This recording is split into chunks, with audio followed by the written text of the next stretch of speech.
Welcome to Stories with Brisco and Bradshaw. I would be Bradshaw, and that would be the legendary WWE Hall of Famer, Oklahoma's favorite son, Mr. Gerald Brisco. And you talk about a life.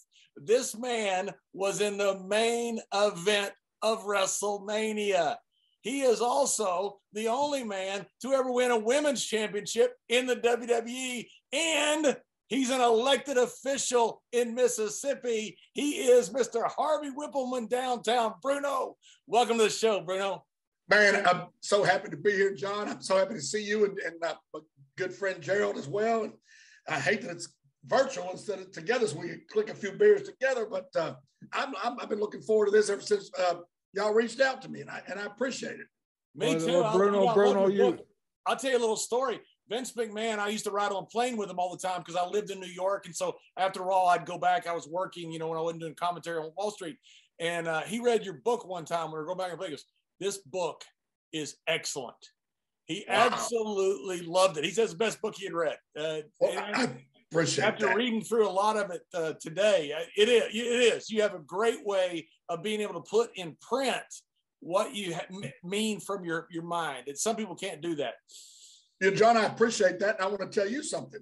Your book that you put out, I swear to God, I'm not just saying this because I'm talking to you or because you're my friend. It's the truth. It changed my life. And I'm not joking. When I read that passage you said about getting out of debt, clear your debt before anything else, that went in my head. It never left. And my goal from that day forward was to be out of debt. And here it is, however many years later it is since you wrote the book. Other than the monthly bills that we all have, I don't care if you're Bill Gates, whatever. I'm completely debt free. Only thing I get is my little credit card bill a month, and I just pay that off. So thanks to advice that you put out, I am completely debt free, and I owe that to the advice that you put out, not directly to me, but it's the truth. Well, thank you. I appreciate that. You told me that before. It really does mean a lot to me. That's the one thing that the guys used to always say in the business is, buy you a home. You can pump gas and get to pay your bills if you own your home. That's the one thing the old boys, the old guys are pretty good about. You'd buy something. Right. And Stan Hansen would say, don't buy a boat. Right. Some of these guys, they'll get a good paycheck and they'll go buy a motorcycle or something. I get a good paycheck. I put it in the bank, save it. Right now, nothing's earning no interest. So if I get some money from the Dwayne thing or whatever, I just put it in my bank account, let it sit there until something changes, and then I'll maneuver around.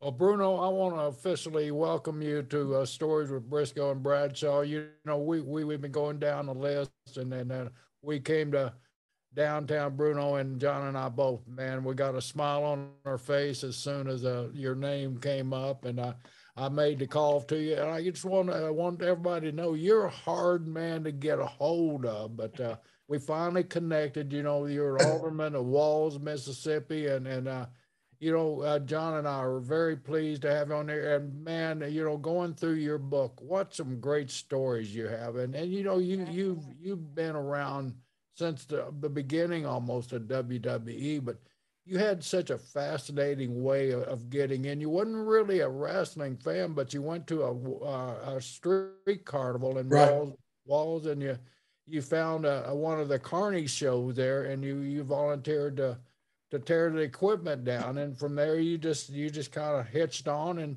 you took off out of town. Your parents didn't even know where the hell you were going or anything. Kind of tell us that. Lead us through that story. Yeah, well, that was actually that wasn't in Walls. That was in West Virginia. It was up in the Mason-Dixon line area. And this guy I knew was working at the fair, selling whatever. And he says, "You want to go with me and ride over?" I said, "Okay."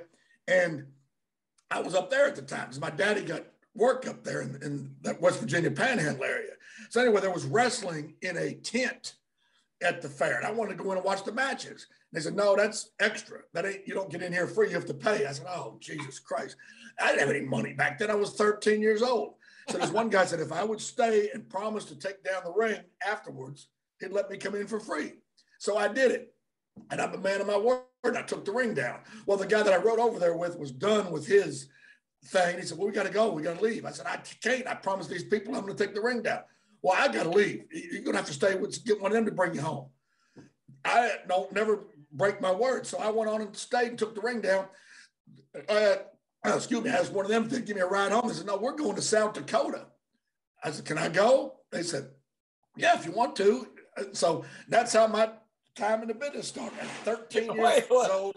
Wait a minute. So you went to a carnival to work. You got an extra job so you can watch the wrestling matches, and then you tag on with the guys, and you don't come home.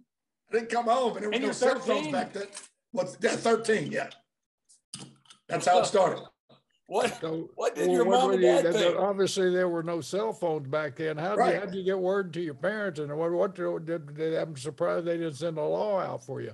Yeah, they were probably relieved that I wasn't dead. Probably happy I wasn't there bothering them. But I finally got a bunch of quarters, or dimes, whatever it was back then, on the payphone to call long distance, and told them, hey, I'm in the wrestling business now. In the wrestling business. What did they think, man? They said, how are you in the wrestling business? I said, I'm putting up the ring and taking it down. They're going to teach me how to referee.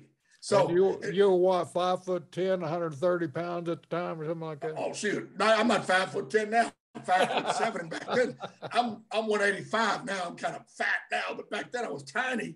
So it's that Bud Light, man. Yeah, and eating good. But they little by little taught me how to manage, but they didn't smart me up at first. They didn't smart me up to the business. So tell the story. I read the story, Bruno, where the referee was trying to tell you a high spot, and you were, what the hell is this man talking to me for? And you ignored the high spot, and the babyface or the heel got a little pissed at you. Yeah, well, what happened was they didn't smart me up to the business. They let me go out there and manage, and I thought manager was just yelling at the people, "Shut up, you geeks, you bunch of jerk," or whatever. So I'm at ringside. And the referee leans over and goes, when Joey got him Joey Cagle, he goes, when Joey hits the ropes, trip him. I said, no. He goes, trip him. And the guy hit the ropes. I stepped way back. I thought maybe the referee didn't like him or he's trying to get the guy to beat me up. I didn't know. I wasn't smart. So I backed up, but Joey took the bump anyway because he was expecting it, which was a green move too. But so we got back in the back, man. I got bitched out from one end of the thing to the other. The promoter was a guy named Dale Mann. And I explained that to him. He goes, okay, let's sit down and talk to you about the business. Then he explained everything to me. And I caught on pretty quick. And then a guy named Jonathan Boyd, who was kind of a jerk, but he was an old timer, and he kind of took a liking to me. So he helped me out a lot too, and helped me, learn the business, which was a good help. And then I went on to work for Bob Geigel in Kansas City. And it's funny, I was a heel manager for the Kansas Central States, which is Kansas City. But we would go to St. Louis once a month, which was different TV. They didn't see that. So I was a heel manager in Kansas City all month, but once a month in St. Louis, I was a referee. And that's where I met your brother. That's where, and the boss there was Sam Muchnick, Larry Matazik, and Pat O'Connor. So those guys were always very good to me. And that's where, like I said, that's where I met Jack, bless his soul. That's where I met him. And he was always real nice to me. That's where I met Ted DiBiase and different ones. And that's when I learned how to referee, learned how to manage. And then in Kansas City, that's when Rocky Johnson took me to Hawaii. And hey, that Bruno, wait just a minute. Before you go a little further, because it's really interesting. I got to know this. You're 13 years old. You don't go home. You're on the road. Where are you staying? Are you getting paid? And these guys, did they think they were adopting you? I mean, are you like a stray kitten on the side of the road? Well, they were fair, and they take you with them. Well, after the summer was over, I went back to Mama and him for a while, or I'd go to my grandmama's down in. Yeah, but the first night, where did you stay? Like the first night, you go, okay, I'm going to go with you guys, and they take you in, and you're now part of the traveling troupe at age 13. Right. Where did you stay? Where did you get money for food? What'd you do? Well, they gave me $10 a day, plus they'd feed me at the fair. It was like a fair tour, and so they'd feed me there, $10 a day, and we had a converted school bus. That this whole crew, it wasn't like a territory. It was like you said, a traveling troupe. It was a converted school bus with like bunks and stuff, and I stayed there. Was anybody else close to your age? No, not even close. But they were a bunch of old carny guys, and you're like this 13-year-old who has basically run away from home. Except, your parents, I guess, thought it was okay. You just couldn't get hold of them. Yeah, yeah. So yeah, that was it. And that's just like to meet all these guys, and that's why, you know. And I'm not going to get into anything negative, but that's why, like before we went on the air, we were talking about certain people that think they're belong in our business that don't, and don't understand what people like us have gone through. Everybody's got a story. You do, Gerald has, everybody, you know, and we've just paid our damn dues, and that was paying the dues, you know. But you sure right. Were you in school at the time, or was that summer? Well, it was summer, but then I was still in school, and I went back to mom and them for a while, went back to school for a little while. Long story short, I got what the 80s equivalent was a GED was, because I never graduated. You know, I made a speech when I was running for alderman. I said, I graduated with a BS, an MS, and a PhD.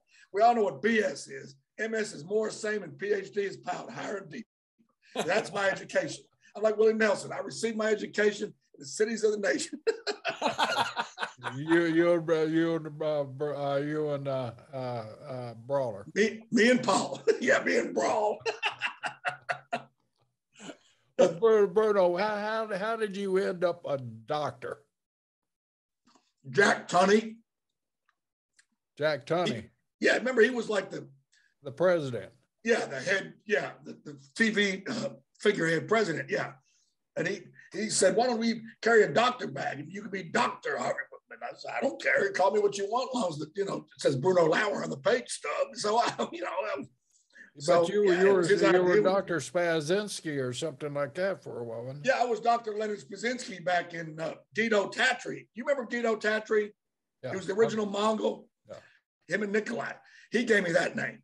He thought the people, because that's when that TV show or movie Revenge of the Nerds was out. They called people spaz. Yeah. He thought people would say spaz, but they didn't, because it was they didn't. It wasn't very catchy, but that was his idea. So, well, Bruno, when did you? When you came back after the initial trip, and you tell your parents what you've been doing, obviously you called them, and so they knew not to worry about you. But you come back and tell them, did you go into wrestling full time then, like when you're say 14, 15? Or when did you first get into, was it St. Louis or was it Bob Geigel that you first went as? Was that your first territory to work officially? Yeah, my first territory was Bob Geigel. I think I was 16 or 17. You're an old man by then. Yeah. But yeah, Bob Geigel was my first territory, full time. And then after that, I went to Hawaii. Then I finally got my break to come home. And I was let's back up there. You can't just skip over. Then I went to Hawaii. Now here's a little Mississippi boy, and you got this trip to the islands, and you were invited. You're 16. You just, and then I went to Hawaii. Like, we're gonna just let that drop now. Go over. Well, I was in Kansas City in '83. I think it was '83 with Rocky Johnson. As you know, his in-laws, ran the organization over there. So Rocky goes, "Man, you would get over real good in Hawaii. Why don't you come to Hawaii? We'll fly you over there and come to Hawaii and be a manager." I said, "Okay, sounds good to me." So I was like, at that time I was like 18 maybe. And he was all of 18, man. Yeah. Let's go to Hawaii. Okay, man. Yeah. What's the furthest west you had been at that point?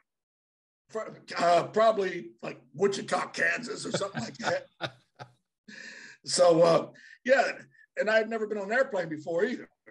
And I had to fly I went back home, and then I went to Memphis. I had to fly from Memphis to Chicago to Los Angeles to Honolulu. They had me on the Super Saver fare or whatever. And then Lars Anderson picked me up at the airport in Honolulu. And there I was. They put me to work in the office. I had to sit in the office all day. Come to find out, Rocky didn't tell me. They only ran once a week. So I had to work in the office all week long, for 8 to 10 hours a day, just sit there.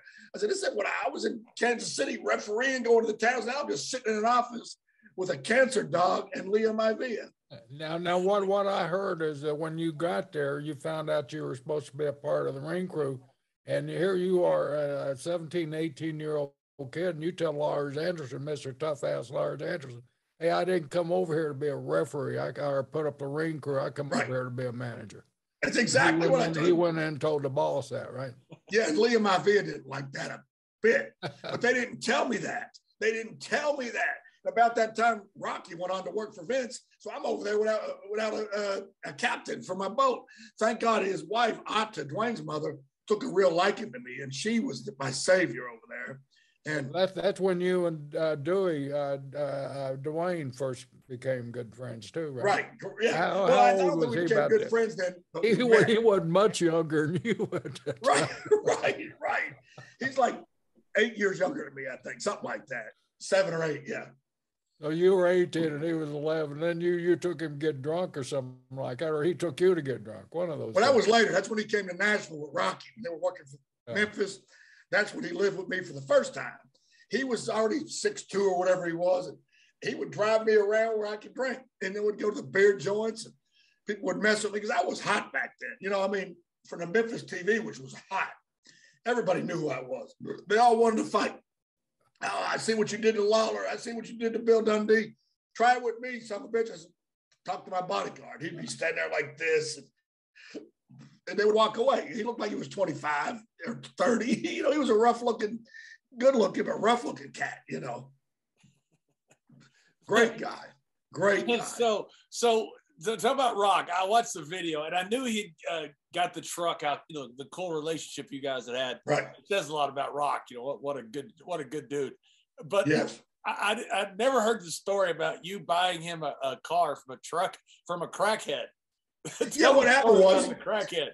Yeah, so they showed that on the Young Rock, which is like a mockumentary, basically. Great show, but they switched it up.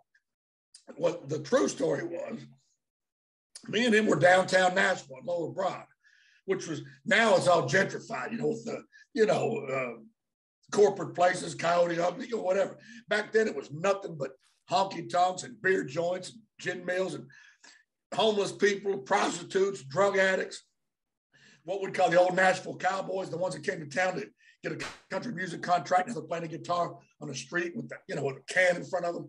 So it was very rough.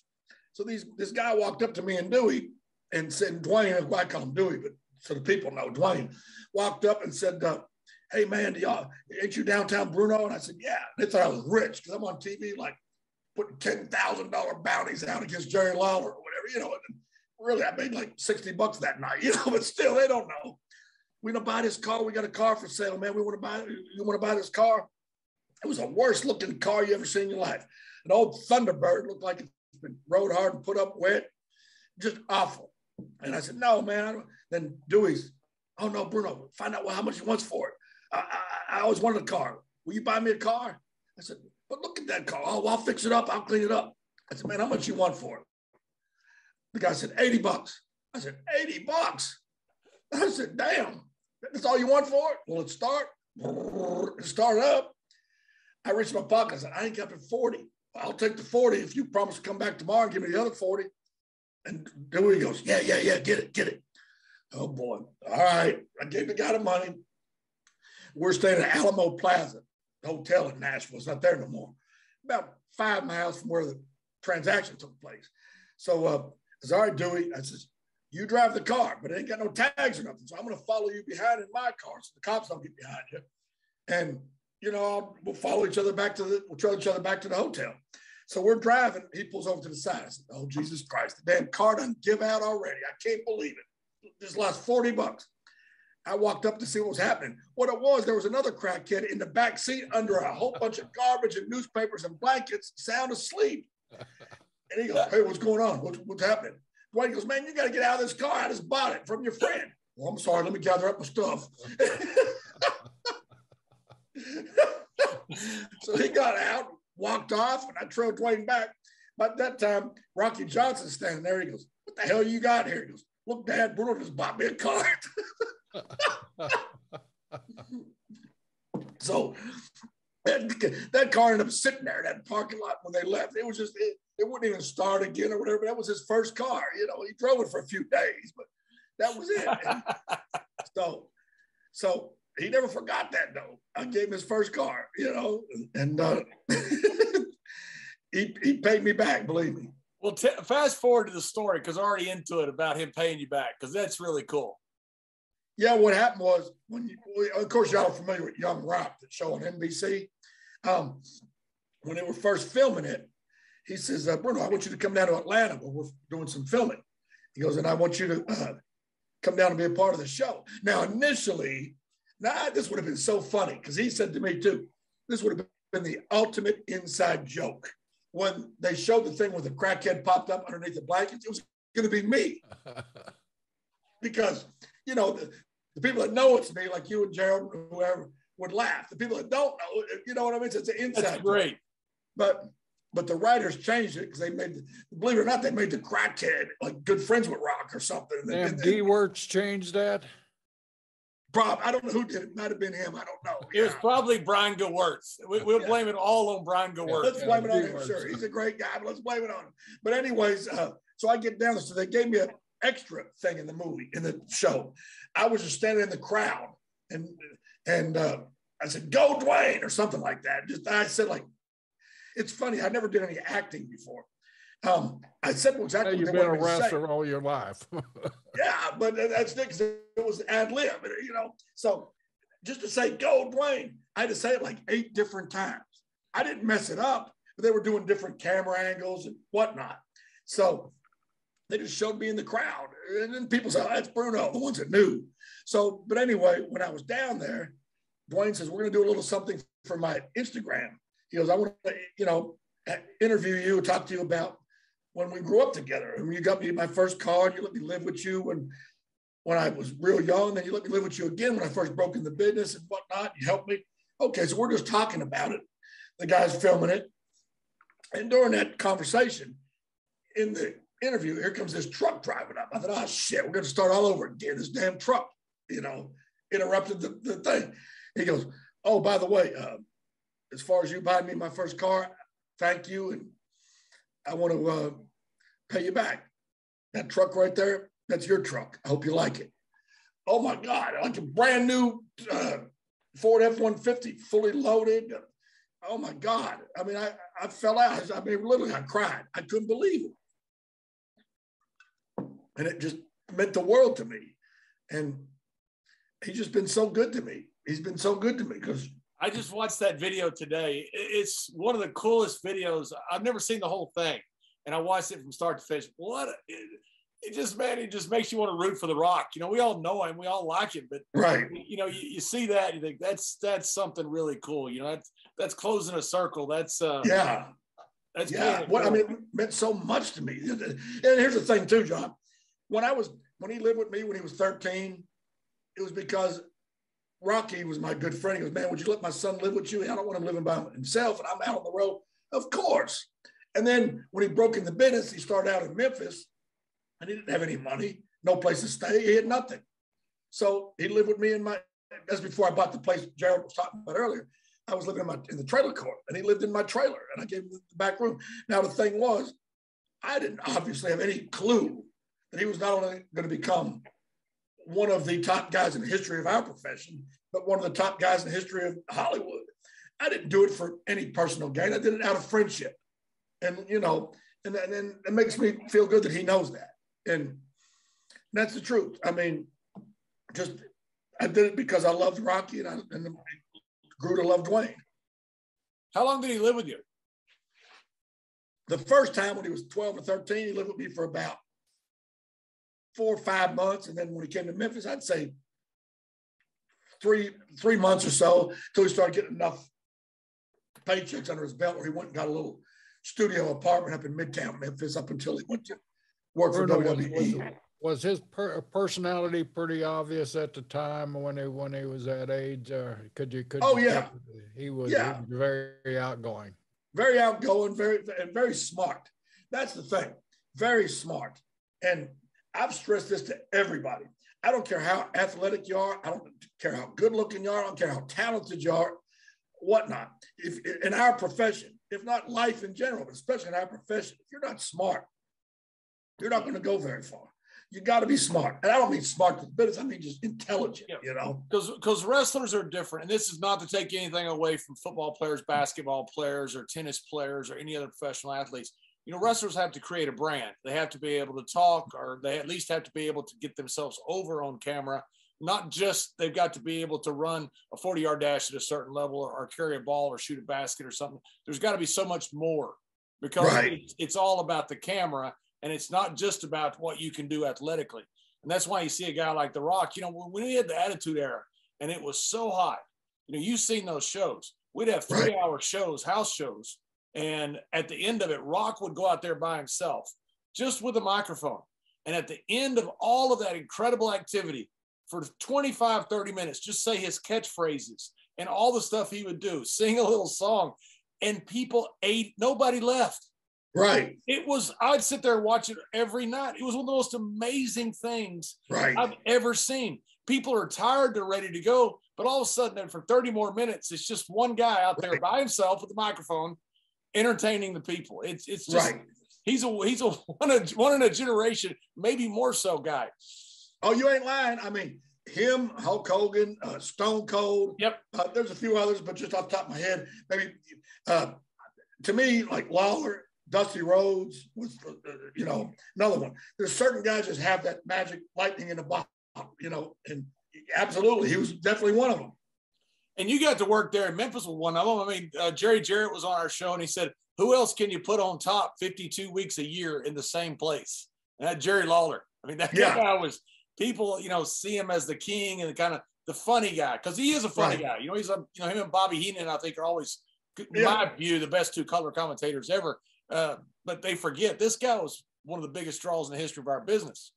Oh my God, yeah. And you know, I owe Lawler and I owe Rocky Johnson my career, because Rocky brought me to Hawaii and got me started, you know, basically.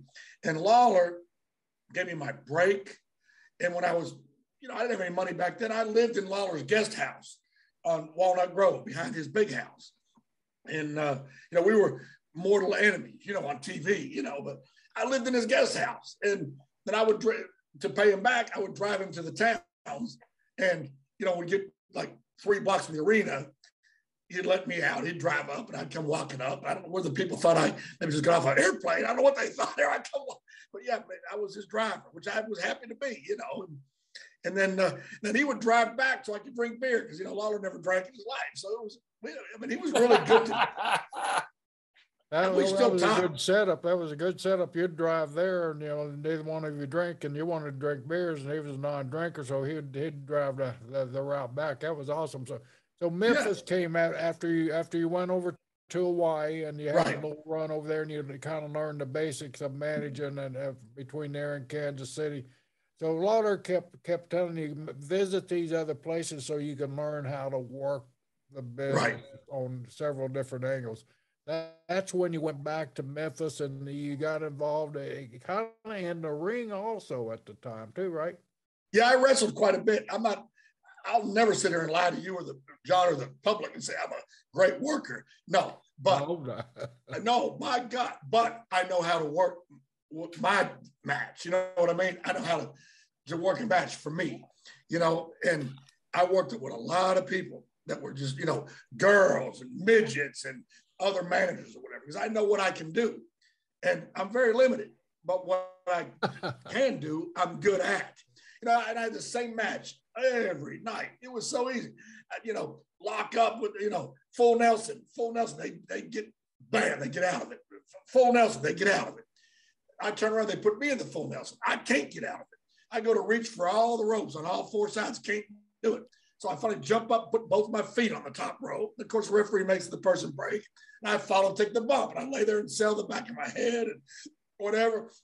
Then we get back up, and we do the test of strength and bring my fingers all the way to the mat. They stomp on my fingers. I sell again, you know. I did that every night. And then little things, you know, roll out of the ring, and they chase me, and I go to get back in. When they chase me behind, I stomp them on the head, get a little bit of heat, and go do the finish. Boom, every night. One of the young ladies that you competed with turned out to be an eventual WWE Hall of Famer, and a pretty tough little lady, and Miss Jackie Moore there. And she was pretty salty in the ring, right, Bruno? You had several matches with her. I probably had 200 matches with her, no kidding, because we worked everywhere. And I'm going to tell you, I used to ask her sometimes afterwards, did I do something to offend you? Do you think I'm a bad person? Did somebody tell you I was a racist? Why did you beat me up so bad? You know, it was like, I finally told her, look, the reason I got in this business because it was, and I'm not going to use the F word, but you know what as a word. So I said, please lighten up. I mean, she would clothesline me in my mouth or my nose. I'm like, oh, here, please, here. You know. She said, what do you want to do for a finish? I said, Jesus Christ, I'll just hold you down on top of me. I don't care. Just beat me. Yeah. I mean, yeah, she was good in the ring, but she was snug, very snug, TV tight, even on house shows, even on spot shows. Yeah. Jackie's a tough girl. She's a very tough girl. I mean, I thought she was mad at me. God forbid if she was, I don't know. I might not be sitting here today. I might be dead because she was, hey, I don't claim to be bad. She'd have beat the shit out of me if we got in a, altercation. How did you like working with Geigel? I loved it. I love Bob Geigel. He was a great guy. And my second run in Kansas City, when I went back there, I was experienced then. This was like 86 maybe. So I've been in the business for like 7 years. Robert Fuller called me to come to Alabama. And I told Bob Geigel, I says, Bob, the Continental wants me to come down. But man, Bob, I don't want to let you down. I know you. He goes, Bruno, you're going to make more money there. We're not doing too well here. He goes, how long do you need to finish up? He goes, a lot of promoters, what do you mean leaving me? He was like telling me, go, better yourself, make more money. And I hated to leave the Batten twins. I love those two guys. I really did. But Robert said, look, we want you to come to Alabama. We got an idea for a gimmick for a little guy like you that's a real good talker to manage a big, muscled up guy with a hockey mask and the leather straps. And we're going to call him Lord Humongous. He goes, but your job is to find me that guy. And that's when I found Sid. Because I remember Sid from Memphis. And he was just working part-time. He was doing construction, for a living.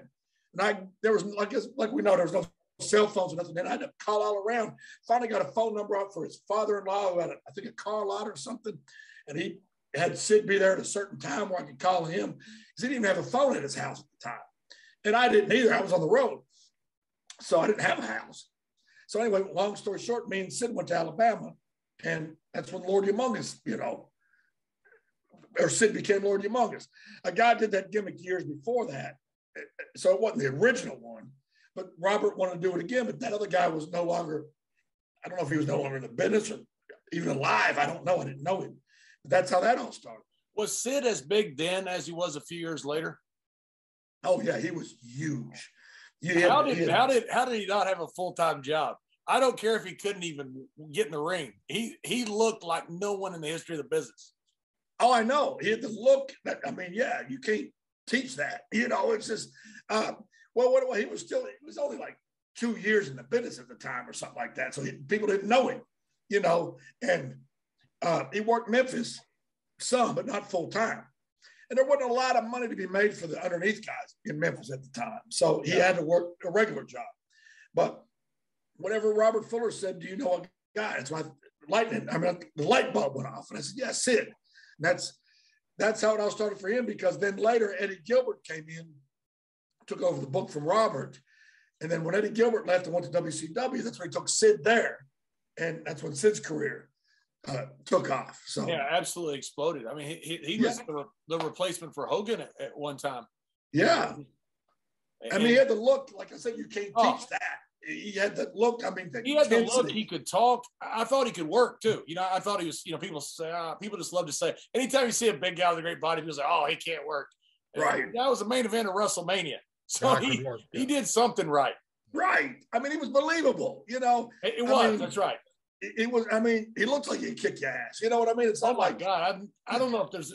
I don't know of a better look than Sid had when he was at that peak with I couldn't agree with you more. You're 100% right. So that was, but I go way off what you asked. Bob Geigel, great guy.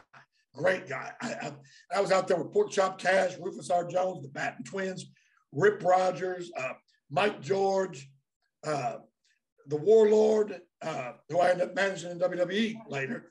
Who else was out there? It was just so many. I can't even think of all of them off the top of my head, but it was a great learning place. The only thing about Kansas City that I didn't care for is Bob Geigel was old school. He didn't want, like in Memphis, as a manager. I ran around the ring, attacked the baby face when the referee wasn't looking. Bob wanted me to stand still, stoic, and time to me do my thing, do it, and go back. I didn't like that. I wanted to be active. I didn't want to just stand there. It was boring. I knew I could have drew more money if they'd have let me. Like, I drew a lot of money in Memphis because of Lawler. I ain't saying because of me, but he put me in those positions. But they didn't let me draw money in Kansas City. That's my only complaint, truthfully. So how long were you with Sid in Alabama? Oh, about a year, give or take. And who all was in the territory there? How did the run go in Alabama? It went great. The territory was hot at the time. It was Robert Fuller, Jimmy Golden, Sid and myself, of course, Danny Davis, not the one that was in WWE, but Nightmare Danny Davis from Louisville. Yeah. Wendell Cooley, Dutch Mantell, your buddy. My buddy, that's right. Yeah. Jerry Stubbs, Dirty White Boy, Tom Pritchard. Lord, who else? Adrian Street. What were your hub cities? Birmingham, Montgomery, Dothan, Columbus, Mississippi, and we'd work because it was like Continental was divided. There was a Knoxville end and an Alabama end.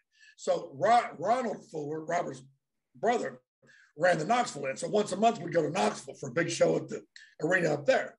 So that was another whole crew too up there, a different crew. But it was it was a great bunch of guys. I mean, Dirty White Boy, what a great worker and a good guy, and just a great territory. The trips weren't bad. The money was good. The weather was pretty much good most of the time. I liked it there. I loved it there. You mentioned a guy, Bruno, that sometimes when we talk about great workers and great minds in the business, kind of gets left out of discussion a lot because of his untimely death, and that's Eddie Gilbert. Eddie was so bright in the business, yeah, and a lot of times overlooked. What kind of relationship and what kind of experiences did you have with me and Eddie were really good friends. And what I like about Eddie, anytime he had a problem with you, something you did or said or whatever, he didn't mind telling you, and I respect that. I don't want Eddie to go, hey, Gerald, that Bruno's an asshole, whatever. No, I'd rather him come to me, Bruno, why did you do this? Why did you do that? Whatever. And he was very direct with that. And we were good friends. That never stopped our friendship. Because sometimes just because we're good friends doesn't mean we agree on business. So he got mad at me when he took over the book in Continental because I gave my notice almost right away and went back, called Lawler. I'm ready to come back to Memphis. I can see the writing on the wall. Well, what it was, and it's nothing personal, it was business. Eddie brought Paul Heyman in as his manager. Now, don't forget, I was Robert Fuller's manager, who was the booker. Robert was leaving. Eddie's the new booker. He brought Paul Heyman in to be his manager. Well, you don't have to be a geometry scientist to figure out I'm not going to be the main manager anymore. It's a relatively small territory. There's probably not room for two managers. So I gave my notice. Well, Eddie took offense to that, and we didn't talk for a while. But then I was back in Memphis, and about a year later, Eddie gave up the book down there. I don't know what happened, but he came back to Memphis just to work. And first thing he did, we walked over to me and says, I know we had problems in Alabama. I hope we can put that past us. I said, oh, come on, man. We shook hands and hugged, and it was like nothing ever happened. Was that one of Heyman's first gigs down in Alabama? One of the first. I think his very first was Tampa. He worked for the Kevin Sullivan when he was booking down there. And I think he might have did some stuff up north in the smaller leagues or whatever. But I think Alabama, I'm not sure if he was in Alabama first or went to AWA first. I'm not sure. But that was one of his early gigs, yes. Were you in Florida, Jerry, at the time that Heyman was down there? I wasn't in Florida I wasn't here when Kevin was. That was after the sale. So I was gone there. That was right after the sale, I believe. I was just wondering how Heyman got his start in the South. He's being from the North. I know he was in Atlanta for quite some time. I know that's the first time I'd ever seen him when he was at the Danger Zone and on WTBS. And yeah, I'm pretty sure that was after Tampa. I couldn't swear to it. I mean, he could have been down here because, like I said, I was gone at the time, and I was spending a lot of time in Connecticut back and forth, and not really knowing not keeping up what was going on here in Florida. What I'm thinking, John, is that when he was doing the smaller events for those promoters up north, he probably met Kevin Sullivan, who used to do those. You know, I'm thinking that's what happened. I don't know for sure, but I would assume that Kevin or somebody liked him and brought him down there. And how did you get along with Paul? I mean, was at first we didn't, because two separate managers butting heads. We're good friends now, but back then we're both the exact same age. We're both be 57 this year. Did he pull a rib on you that went bad, or something, or did you pull a rib on him that went bad? Well, it wasn't so much the ribs. It was just that he came to Memphis, and that's my backyard. That's my backyard. Place. That's my place. And anytime a manager would come to Memphis, I did everything I could to scuttle them. And I ain't gonna lie, it's true, And he was a talking son of a gun, and he could. I talk the old school BS. He's more of an intelligent talking guy. You know what I mean? As far as that's fine, but kind of like Layfield and myself here on this show. Which one's which, Jerry? but what was in Memphis? Paul wasn't a good worker though. Not that I was a good worker. I was a worker. It's kind of like this show here, right? Yeah, it's just like us. Yeah, but I would take bumps. Paul wouldn't take bumps. In Memphis, the manager's got to take bumps, and I was a good bumper, and I was never afraid to take a bump. As long as I was taking my own bump. I'm not letting nobody put me in no kind of move, except Lawler. He could pile drive me every day, and I know he would never hurt me. But I'm not taking no double kamikaze backdrop, whatever. I'm not going to do that. But I think that was, me and Paul didn't have any hatred, but we're just two young managers fighting for a spot, And in Memphis, I got the spot, but in life, he got much more of a push as a manager than me, and I have no problem with that. I have zero problem with that. I'm happy with my lot in life. Now, during this time, Bruno, you were thinking, man, I can't stay in this business forever. I can't be taking bumps. So you were kind of making plans to kind of get on the other side of the camera and get back to the administration part of it, right? Yeah, I love being behind the scenes. A lot of guys start off in the business running errands, going getting food for people or whatever. They become a main event manager. I went the opposite route. Yeah.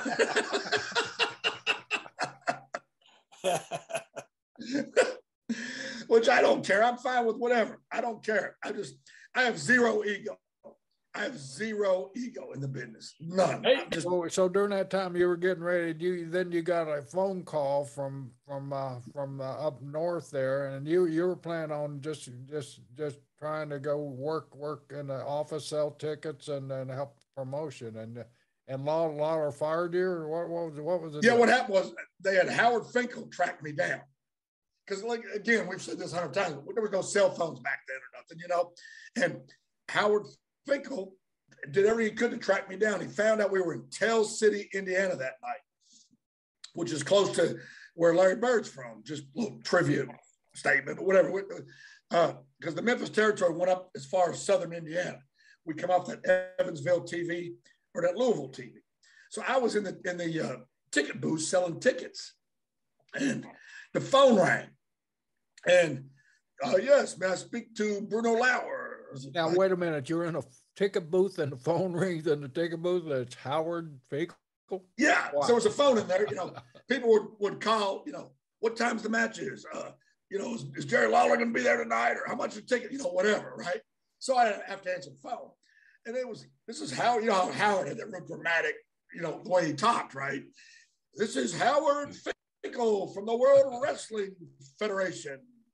We'd like to talk to Bruno Lauer. And I was like, yeah, okay, that's good one, dirty white boy. Click, hung up the phone. I didn't, I thought it was dirty white boy or somebody messing with me. So he calls back. I think we had a bad connection. I said, leave me alone.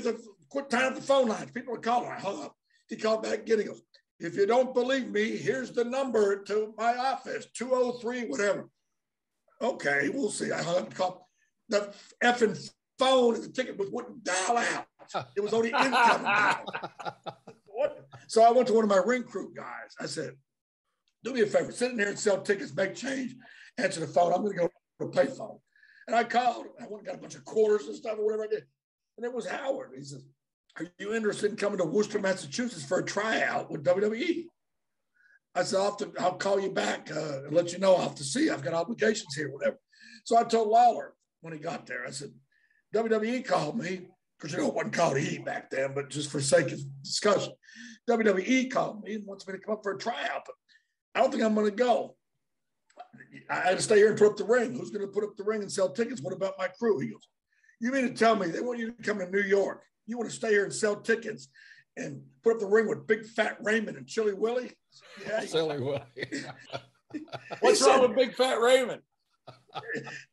And what was so silly about Willie? Somewhere Raymond, if he's still alive, if he watch this show, go, what? I thought we were tied.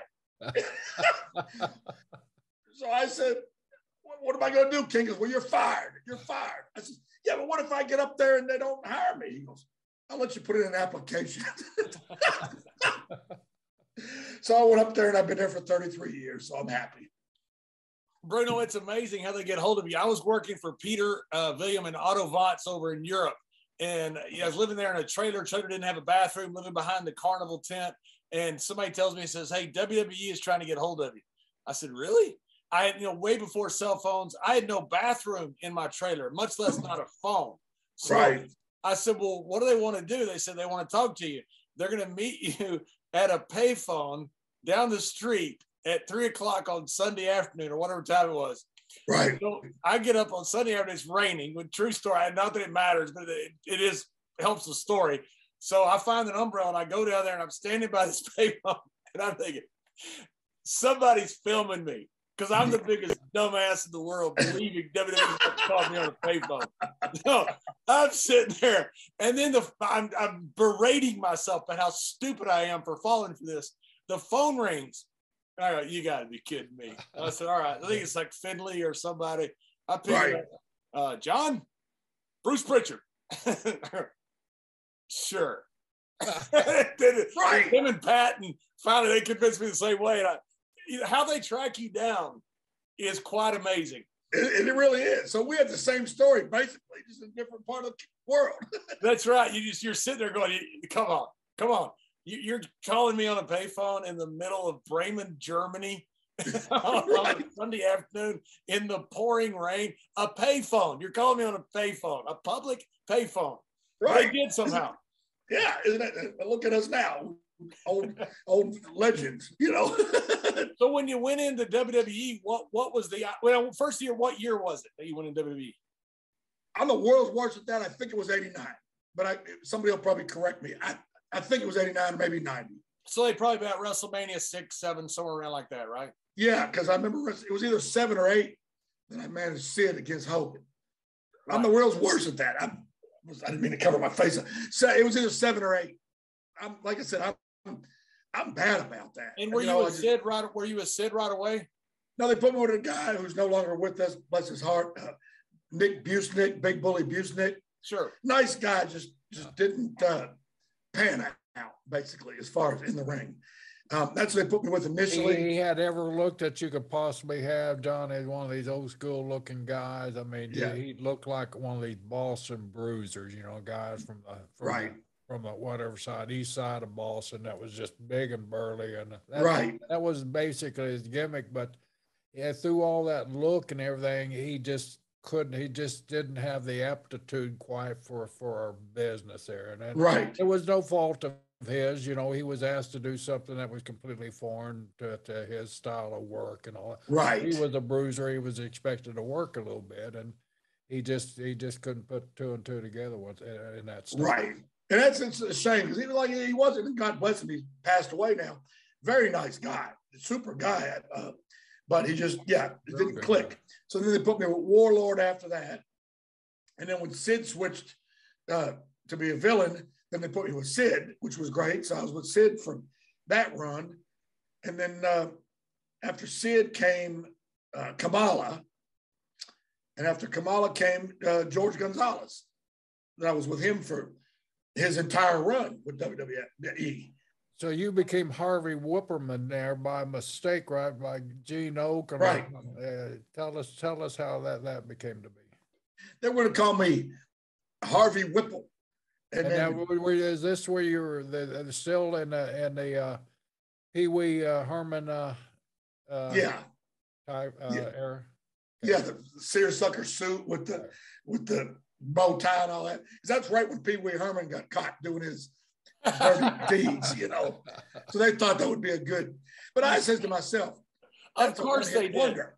I don't want to be known as a one-hit wonder. I want to, you know. Yeah, Bruce Pritchard comes up with just the right nick of time. Huh? Yeah, right. I guarantee that was Bruce Pritchard. He invented Pee Wee Herman. Could have been. So I did it for a while, and then they let me I wish they had just let me be downtown Bruno, but they didn't want it because Bruno Sammartino's the big legend up there, and Bruno's my real name, you know, so they couldn't copyright it either. Maybe the downtown part, but not Bruno. They couldn't. How could they, you know? So I don't care. Like I said, as long as it says Bruno on my paycheck, they call me whatever they want. And yeah, so Busnick was a nice guy. Just didn't have it. So what happened with Sid? I mean, you know, Sid had a great run. I think a Hall of Fame run. But you know, he was going to be the guy, and then something kind of the rug got pulled out from under him. What happened? You know, I swear to God, I wish you could tell me, because I'm telling you, we were in Boston at the old Boston Garden, and he had to work with Ultimate Warrior, and you know, Warrior couldn't work. I'm probably a better worker than him. Let's be honest. You know, and I'm the shits, but he had that look and that intensity. So what you're saying is, this is a Dutch Mantel saying, if he was better, he'd be the shits. Yeah, exactly. So for some reason, Sid got upset and said, I'm going home. I'm leaving. And you're coming with me. And I didn't know what to do. He said, I said, you're coming with me. We're leaving. You can call Vince McMahon tomorrow and tell him, thank you for everything, but you're done. I don't understand why he was so upset. Then George Steele, they say if you can't say something good about somebody, don't say nothing. So George Steele, because there's nothing. You liked him that much, huh? I couldn't invent something good to say about him. I really couldn't. But anyway, I'm calling Vince. There's no pay phones, you know, no cell phones then. Again, I'm calling Vince with a phone card or whatever and tell him, you know, what's going on. There's George Steele standing there trying to listen to the conversation. And I shut the damn door on the phone booth. You know, the old phone booths, you know, and he got so mad and upset and everything. But Vince said, do you work for Sid Udy or do you work for me? I said, I work for you. He goes, I expect to see you in Niagara Falls tomorrow. And that was it. And I've been there the whole time, you know, and I don't know what happened. Sid ended up coming back, and me and Sid, you know, we fell out for a while because I wouldn't leave. But that was what killed that monster push he was getting. I in my opinion, yes. I always wondered, you know, because they were putting the whole everything on him. You know, yeah. I remember him looking out the curtain, you know, when he had that referee top on that was a tank top, you know, and you're right. Like, good God, man, this guy's a different specimen than the rest of us. Yeah. I don't know what happened. And Sid's been very good to me. He helped me very much get my opportunity with WWE. So I owe him a lot too. I don't understand what happened. And me and him have always stood in touch and became good friends over the years. Very good.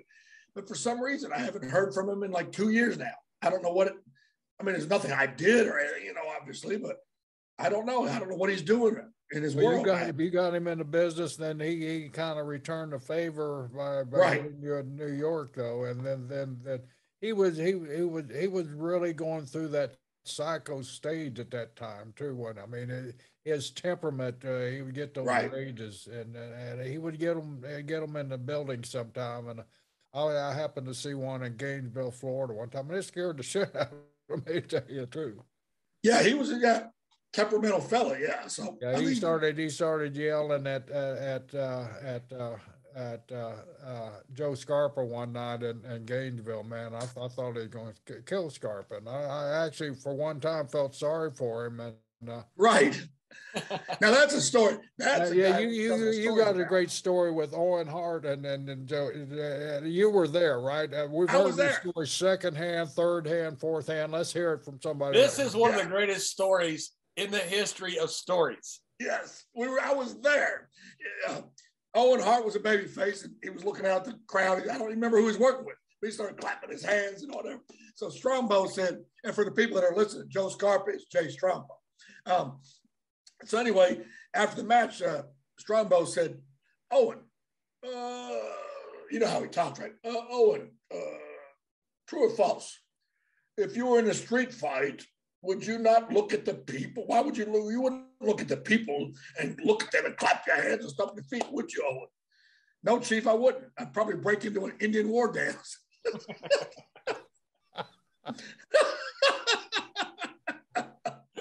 What was Scarpa's reaction? It's the first time I ever seen him speechless. He shook his head, put his, he always had that paper, folded up, and he put it in his back pocket and walked away. Yeah, I've seen some of the funny things with those agents. Like the dressing room probably popped and fell off their seats when they did. They got him, yeah. What about when Matt Bourne started as Doink and it had him coming through the audience and the people tripped him and he fell down the steps and he dropped his squirt gun or whatever. And Rene Goulet was on the walkie-talkie. Send some help. The clown is down. The clown is down. I was there for that too. Rene Goulet, we didn't hardly ever talk about it. He was awesome. He was funny. Oh yeah, I liked the hell out of him. God bless. He lived to like 90 years old. Rene Goulet, they go to Italy one time, and I wasn't on the tour, but they told me because we went there later and went to visit the Vatican. So Rene Goulet goes into the Vatican, and he's looking around, and he asks the boys, he goes, "So is this where they have the fucking Pope?" And there's all these people in there. This is the most holy place they know. And they're like, oh my God.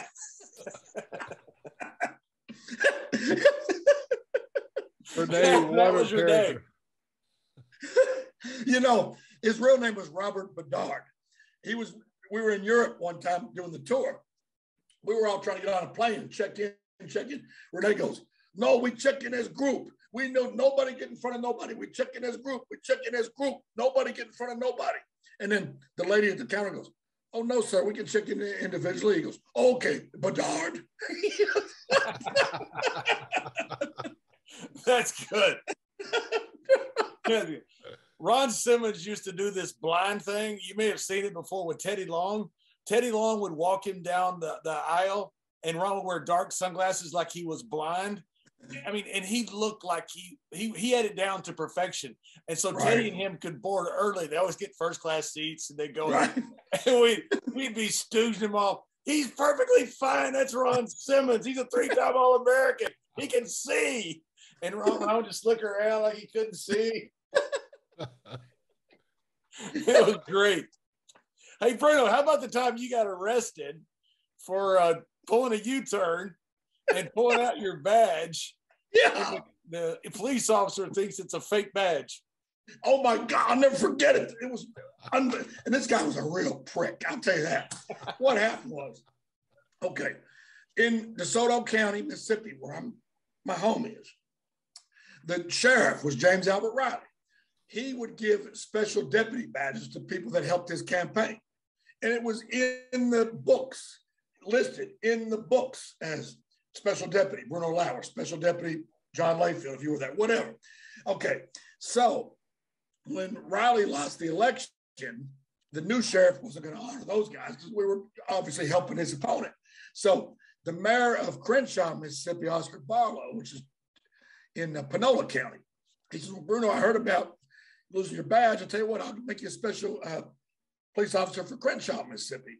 Just, no problem. Come on down." And he gave me the ID, he gave me the badge, the whole bit. So what he neglected to do was tell the police chief that worked for him that he put me on the roster. So I got pulled over for the U-turn up in Fairborn, Ohio, just outside of Dayton, where the Nutter Center is. And it's like at 6 o'clock. I remember the day well. Yeah. Oh, you were there? Oh, yeah. Okay. So I wasn't with you. I wasn't with you. But yeah, I was there at TV. I mean, you were at the arena, right? Yeah. Yeah. So the cop pulls me over, and every time I've ever got pulled over for a ticket or whatever, I'd show the badge. They would always call it in, and it would always, yes, he's a special deputy, blah, blah, blah. Okay, let me go. Never had a ticket, never had a problem. This guy comes back and says, well, I just called Crenshaw. I spoke to the chief of police. He never heard of you. And I looked up at him, and I'm waiting for him to laugh or something, and give it back. He goes, take the keys out of the ignition, sit them on the dashboard, and step out of the car. And I'm thinking, this guy's not effing with me. He's being serious. So I get out of the car, and he goes, place your hands on top of your head, turn, whatever. I said, what the? Oh, my God. He goes, you're being charged with impersonation of a public official, like all these charges, like, whatever. I can't remember. I thought, what the hell? This guy was a real jerk anyway. I said, just call the mayor. Call the mayor. It's been a mistake. Call the mayor. Finally, what happened was I'm in jail. They didn't take me to the jail yet. I was in the police station, like a little holding room. I couldn't hear nothing, but I could see the cop in there on the internet, on the computer, on the phone, whatever. Then he looked up at me and like back and forth. Okay, I guess what happened was the chief of police called the mayor and said, what happened? And the mayor called up there and said, hey, no, whatever. The cop came back and said, well, we'll just talk to the mayor. Yeah, he said that he neglected to tell the chief, blah, blah, blah. I thought, okay, he's gonna let me go. He goes, well, we're gonna take you and get you dressed out and take you to the Greene County Jail. I said, well, the mayor just told you. He goes, it don't matter. You impersonated a police officer. I said, he just told you I wasn't. Now, here's where the guy was a prick. And all these Ohio people were working together. They didn't give a damn about a guy from Mississippi. Because think about this. And my lawyer that got me out of it explained, and the municipal attorney from Crenshaw got involved too. Here's the thing. Impersonating a police officer would have meant that I was directing traffic or, trying to arrest somebody or had blue lights on my car. Nothing of the sort. Now, this cop says, well, we don't have reserve and honorary deputies and police officers in Ohio. That's fine. We do in Mississippi. I was representing myself as a reserve officer in the state of Mississippi, which I was. And the mayor and the municipal attorney confirmed it. They didn't care. I had to pay bond. I had to come back for court. I had to come back for trial. So when it came down to it, I had to plead guilty to disorderly conduct, even though I did nothing disorderly. I didn't yell, scream, throw nothing. And my attorney told me, and he was an Ohio guy. Of course, he was up there. I had to pay him $5,000. He told me, he goes, the reason they're making you plead guilty to something, because if you were let off and everything, you could sue them. He goes, now you can't sue them because you were arrested and you pleaded guilty. I said, Jesus Christ, let's just get it over with. But I mean, the whole deal is he should have let me go the minute the mayor confirmed it. And yeah. And just so when did you make the phone call to WWE that you were in jail? Well, see, they wouldn't even let me make a phone call. They said, we don't have to let you make a phone call. And then here's the thing too. When they finally make the phone call, the only number I had memorized was my home number. So I called my wife at the time, and had her call Lombardi because she had his number, because we're all good friends. And he's the one that got the ball rolling for me. But here's the thing too, other than my mom and dad, who are both passed away now, but I remember my childhood phone number up there just outside of West Virginia near Pittsburgh. I remember that number till the day I died. Other than that, I don't remember anybody's phone number. Because you know what, nowadays you pick up your cell phone, I'm gonna call John. Click. Hey, Bradshaw, how you doing, man? If somebody told me right now to call you, I'd say, let me look it up. I couldn't. So when you're in jail now, you don't have nobody's number memorized. I have the pizza place in Walls memorized. Maybe we call this Bruno. Remember me? I used to get pizza. Do me a favor, call somebody to get me out of jail. I'm in Ohio. So it was just. Hey, I want to ask you about Walls, because I heard Jim Cornette when he was asking about you. He had very, very nice things to say about you, seriously. But then I know. I love Cornette. when he said, "What about Walls?" He said, "Walls is so small. When you stick your key into a hotel door, you break the window." Yeah, I read. Is that true?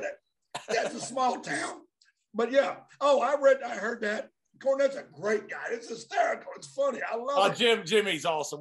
I love Jimmy. So does Jerry. We can't wait to get him on our show. Please tell him I love him. I'm crazy about Cornette. We're dying to tell him that.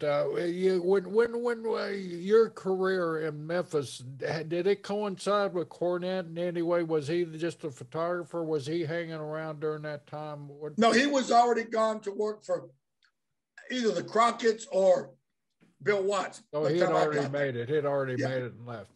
Yeah, yeah. How did you become such good friends with the Brooklyn Brawler? Well, he was the beekeeper, what they call with Kamala, Kimchi, right? Yeah, kimchi, yeah. Kimchi, yeah. But our little joke was beekeeper. It looks like a beekeeper outfit. Yeah. And we traveled together because Kamala didn't drive. So me and Steve and Kamala always traveled together. We just got to be good friends, and to this day, we talk probably 3 times a week to this day. I saw him the other day. He looks better now than he looked in the 90s. Yeah, and he's like 62 now or something. Yeah, he looks great. He looks great. I haven't seen him in person, but we do the video talk sometimes. Yeah, he looks great. Yeah, what are some stories about Kamala? I mean, he was such an interesting guy, James Harris there, and yeah, it's hard to. I'll be honest with you, Jerry. It'd be hard for me to tell stories about Kamala that wouldn't be controversial. To be honest, Yeah. I can best say, I'm sorry that he lost his legs due to diabetes, and I'm sorry that he lost his life. And well, let's jump on to Giant Gonzalez. I know you got some great stories about him. What a freak of a man! I actually never got to meet Giant Gonzalez. Oh, really? Never saw him in live, and I always wanted. And I was always so upset that WWE and WWF at the time dressed him in that hokey outfit. I thought that was really horrible. Took away from him. Well, let me tell you a funny story. And I'll tell you about him. That outfit y'all were talking about. One night we were all in Canada. Jack Tunney would get a van, and we'd all go from the arena to wherever in his van. So Jim Duggan, me, Gonzalez, Lombardi, and somebody else were in the van. And it's up in Canada, like Nova Scotia or something.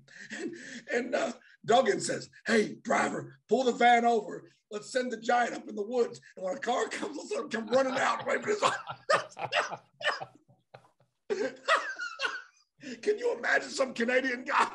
I said, Bigfoot, man, Sasquatch is loose. Yeah, I said, don't do that. One of these some bitches is going to have a freaking 30-06. That'll be it. Can you imagine an 8-foot tall guy with that furry outfit y'all talking about? And what was Gonzalez in for that? Was he pretty fun to be around? Was he a fun guy? Oh, yeah. Was he, Great guy. He was a young guy too, right? When you had him.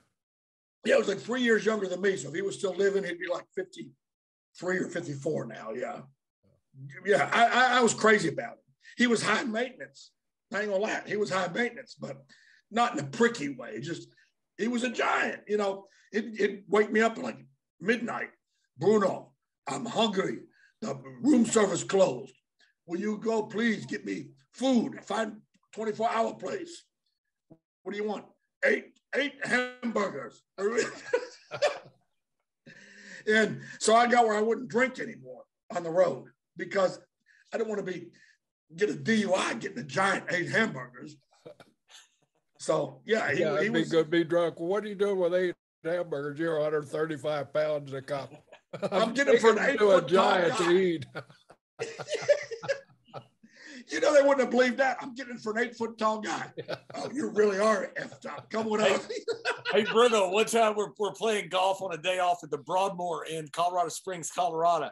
And I hit a ball into another fairway, and these 2 guys who are obviously locals come up and they're grappling at me. I don't know why they're grappling. I didn't mean to hit a ball in their fairway. Anyway, I try to buy them a drink. They get pissed off. But I said, "Guys, just kiss my ass." And so I go to walk to the green. Well, Big Show is on the green, but he's just around some bushes. And these guys are 2 older, small guys. I'm younger and a lot bigger at that time myself. But Big Show hears it, thinks I'm in a fight. He comes crashing through the bushes with a putter in his hand, looking like a toothpick. And these 2 guys looked at him, and just drove off the course. And I always thought, who are they going to tell the story to? That some 7 foot tall, 400-pound man came crashing through the bushes. Right. He's another great guy. I'm crazy about him. He's the best. Yeah. I'm telling you, a lot of people ask me, and I don't, like I said, I was telling you and I was telling Gerald too, I don't want to get into any negatives because why even put people over that, that are jerks. But I got to say this, I said on every podcast I do, every interview I do, everybody I talk to, God rest his soul. He's not with us anymore. God bless him.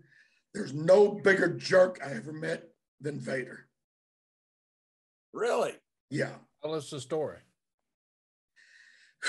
We were in the old arena in Fresno, California for a Royal Rumble years and years ago. That's back when 900 numbers was the thing. And Jim Ross, and it wasn't even my job, but Jim Ross, he asked me to do something, I'm going to do it. He goes, Bruno, go get Leon, have him come in and do a 900 number interview. I went to Leon. Jim Ross wants you to do a 900 number interview. I ain't doing shit. Leave me alone. I don't want to. So I went to Jim Ross and I says, I told him what he said. Whatever. Jerry, you were involved in it. You don't remember this, but I bet this will remind you. Later that night, you, Jim Ross, and Vader were standing together in the congregation area in the arena. And Jim says, Bruno, come here. Vader just told us you never even approached him, let alone asked him to do the interview. You made all that up. And Vader stood right there in front of Jared Briscoe and Jim Ross and said, I swear on my son's life, Bruno never walked up to me. I said, you fat, talentless piece of shit. I said, how can you stand there and lie like that? I shook my head and walked off. I'll never forgive him for that. That was just, he was making me like I was a compulsive liar. Why would I lie to Jim Ross that way? Do you remember that one, Gerald? Yeah, well, when you brought that up, when you said the 900 numbers, that clicked on me. I remember that. I remember Leon being a prick of that night about it. I'll never forgive him for that. I mean, God bless his soul. I don't wish him dead. I'm not happy he's dead. I don't want anybody to take that the wrong way. But I'm always the type of person that feels if somebody was wrong when they were alive, they don't become absolved when they die. Because that was true. We'd be sitting here talking about how good Hitler was. He made the trains run on time. Come on. Yeah. Bruno, here's a young man. I read or listened to you. One of your big three. Here's a young kid, 5'6", 5'7", 135 pounds, and Hulk Hogan takes a bump for you in your hometown. Yes, and he forever won the good graces of Bruno or that. You ain't lying. Oh, I loved Hogan. I mean, even before that, I loved him. He was the night when I first came to WWE. He was the first one to reach out, shake my hand, say, welcome aboard. He knew who I was. He goes, Downtown Bruno. He goes, I want you to give the king a hard time for a lot of years. He goes, it's my turn now, huh? I said, I hope so, sir. He goes, not sir, Terry. He shook my hand. I mean, just great guy. Great. Well, tell us about the bump. Set that up for us. We were in Memphis, and he was working with, I don't remember if it was Kamala or Sid. I can't remember, to be honest, with who he was working with. But and he rolled out of the ring. He goes, hit me, man. It's your hometown. And I clocked him, and he took a bump like I was Mike Tyson. I was like, oh, my God. So next night, we were in Oakland, California. He rolled out and clocked me. He goes, we're not in Memphis anymore, man. That's awesome. One bump, that's it, man. What a great guy. I'll never forget that. That was just wonderful, wonderful guy. Wonderful guy. Hey, Bruno, I want to say, and I don't want to disagree with you at all about Vader, but I want to say, because his last match in WWE in a pay-per-view, he asked to put me over. So I've seen Vader be very unkind to some people, but he was just terrific to me personally. So maybe he changed. Maybe he would have. Well, I don't know. I'm not, like, I saw him be very unkind to some people, but just out of respect of what he did for me, I have to tell a good point about him, because what he did for me was really one of the nicest things anybody ever did for me. And it was very respectful. And he always treated me just fantastic, even though I know there's a different side to our friend Leon. Oh, I know what and I'm going to tell you this. And you and me are good friends. I always have been. And I'm the type, hey, if you like him and I don't, it doesn't affect our friendship. And I'm not disagreeing with you. I'm not disagreeing at all. I've seen him be not very nice to some people. Well, Bruno, I can back you up on that, because when you mentioned that 900 number and you started telling that story, it started flashing to me. And I remember, him saying that to us, that you didn't approach him there. So I can back your story up there. And, Leon had the issues that, that we all don't know about. And the guy had his fault, but overall, Leon was a pro, 100%.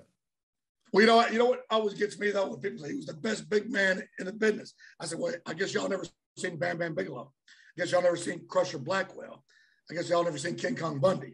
That's what I say to people, because I think Bam Bam was the best big man ever. Bam Bam will rate you right there with all of them. But what a thrill it must have been for you. And I've read where you said too, whether there's 90 people or 90,000 in there, you're going to work the same way. But it had to be a thrill. Here's this young man, and all of a sudden you're standing on the biggest stage of them all against the biggest legend of them all, The Undertaker. Right. That had to be a thrill. I don't care how you put it. That had to be a thrill for a young man like that. Oh, absolutely. And Undertaker, I got a little trivia thing for you too. This is on your YouTube. Undertaker's last match he ever had before he became Undertaker was in Memphis against Bill Dundee. And I managed Mean Mark that night in Memphis. It's on the YouTube. I got it saved on my iPad. And that was then he went and became the tremendous guy he was. Now, when I talk about the great big man, I was talking about the Bam Bam and Bundy looking guys, Vader looking guys. Yeah. As far as the big Sid looking guys, Undertaker looking guys, whatever, it'd be very hard to compare anybody to Undertaker. So you went way back with Mean Mark. Yeah, because he was in Memphis, and I was never his manager. His first run, it was Ronnie Gossett. And then his second run, I believe, was Dutch Mantell. But that short run when he came back, they put me with him. It was just like a 1 or 2 night thing. I was with him. I'm not going to sit here. I was his manager. No, 1 or 2 nights. But still, it was a thrill and an honor and a privilege to be able to say that I got to be at the ring with him. And just one of the nicest, most down-to-earth, super guys. I've never heard anybody say anything bad about him. There's very few people in the business that nobody's ever said nothing bad about. And he's one of them. Yeah, it's amazing. Everybody who met him says the same thing. He's just a guy full of respect. He's the one that got you can talk about the Andre chair, in the bus. Then it was the Yoko chair and the Undertaker chair. It was a matter of respect. He got that middle chair in the back with the extra leg room, but that's how much everybody thought of him. There was no doubt who went in that chair. It was the Undertaker. Right.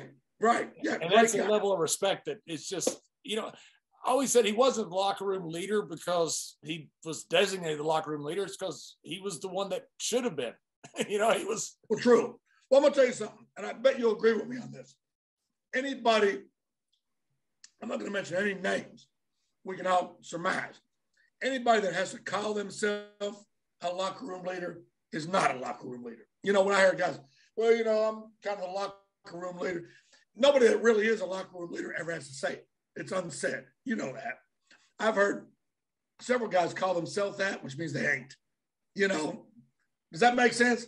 No, it makes sense. There was only one during our time, and we all knew who the hell it was. Everybody knew who it was. There was no. Well, no doubt. Maybe it's so and so. Maybe it's so and so. No, it was 100%. There might have been some lieutenants and some sergeants, but there was only one leader. You talking about Andre? No, that was a dead man. I thought you meant back when you were still wrestling. Yeah. Back when I was wrestling, Andre would come in, but when Andre was in your territory, he was the man. But right. He was only there usually for 1 or 2 weeks. So I got you. How was Undertaker working with? I know how the matches were. Undertaker could do anything, and they made him to put him out there with some guys that couldn't work. But Giant Gonzalez and Undertaker, Taker he did everything he could to try to make that big man. Yeah. There's an old saying, you can't make chicken salad out of chicken shit. There's no formula for it. And like I said, Gonzalez was a great guy. I loved him. And I pray for him. But as far as I'd be a lying son of a gun if I said it so. He was a good worker because he wasn't. He couldn't work any better than a guy that was a paraplegic. He was just, which he wasn't far from it, poor guy. Yeah. I felt sorry for Undertaker. I really did because George just couldn't work. Couldn't work. No, he couldn't work at all. And Taker he was all hat, no horse. Taker was such a good worker. He would get put out there with anybody. They go, "Oh, it's Taker. He'll make it work." And most of the time, he did. Right. Yeah. Some guys, you just get, like I said, that there's no formula for it. He just did. He had 2 left feet and all thumbs. It's hard. When you saw him, I mean, when you were with him, I know he was injured. Was he in pain a lot? I mean, his feet and his ankles and his knees. Constantly. Constantly. Poor guy. I mean, he was a prince of a guy, and I felt so sorry for him. He suffered. Was he a fun guy to be with? Was a drinking guy and stuff like that? No, he didn't drink because he was severely diabetic. He didn't drink, nothing. Just ate a bunch of hamburgers. Yeah, ate a bunch of hamburgers and whatever. But yeah, great. And Diet Coke. He smoked the hell out of them Marlboro Lights now.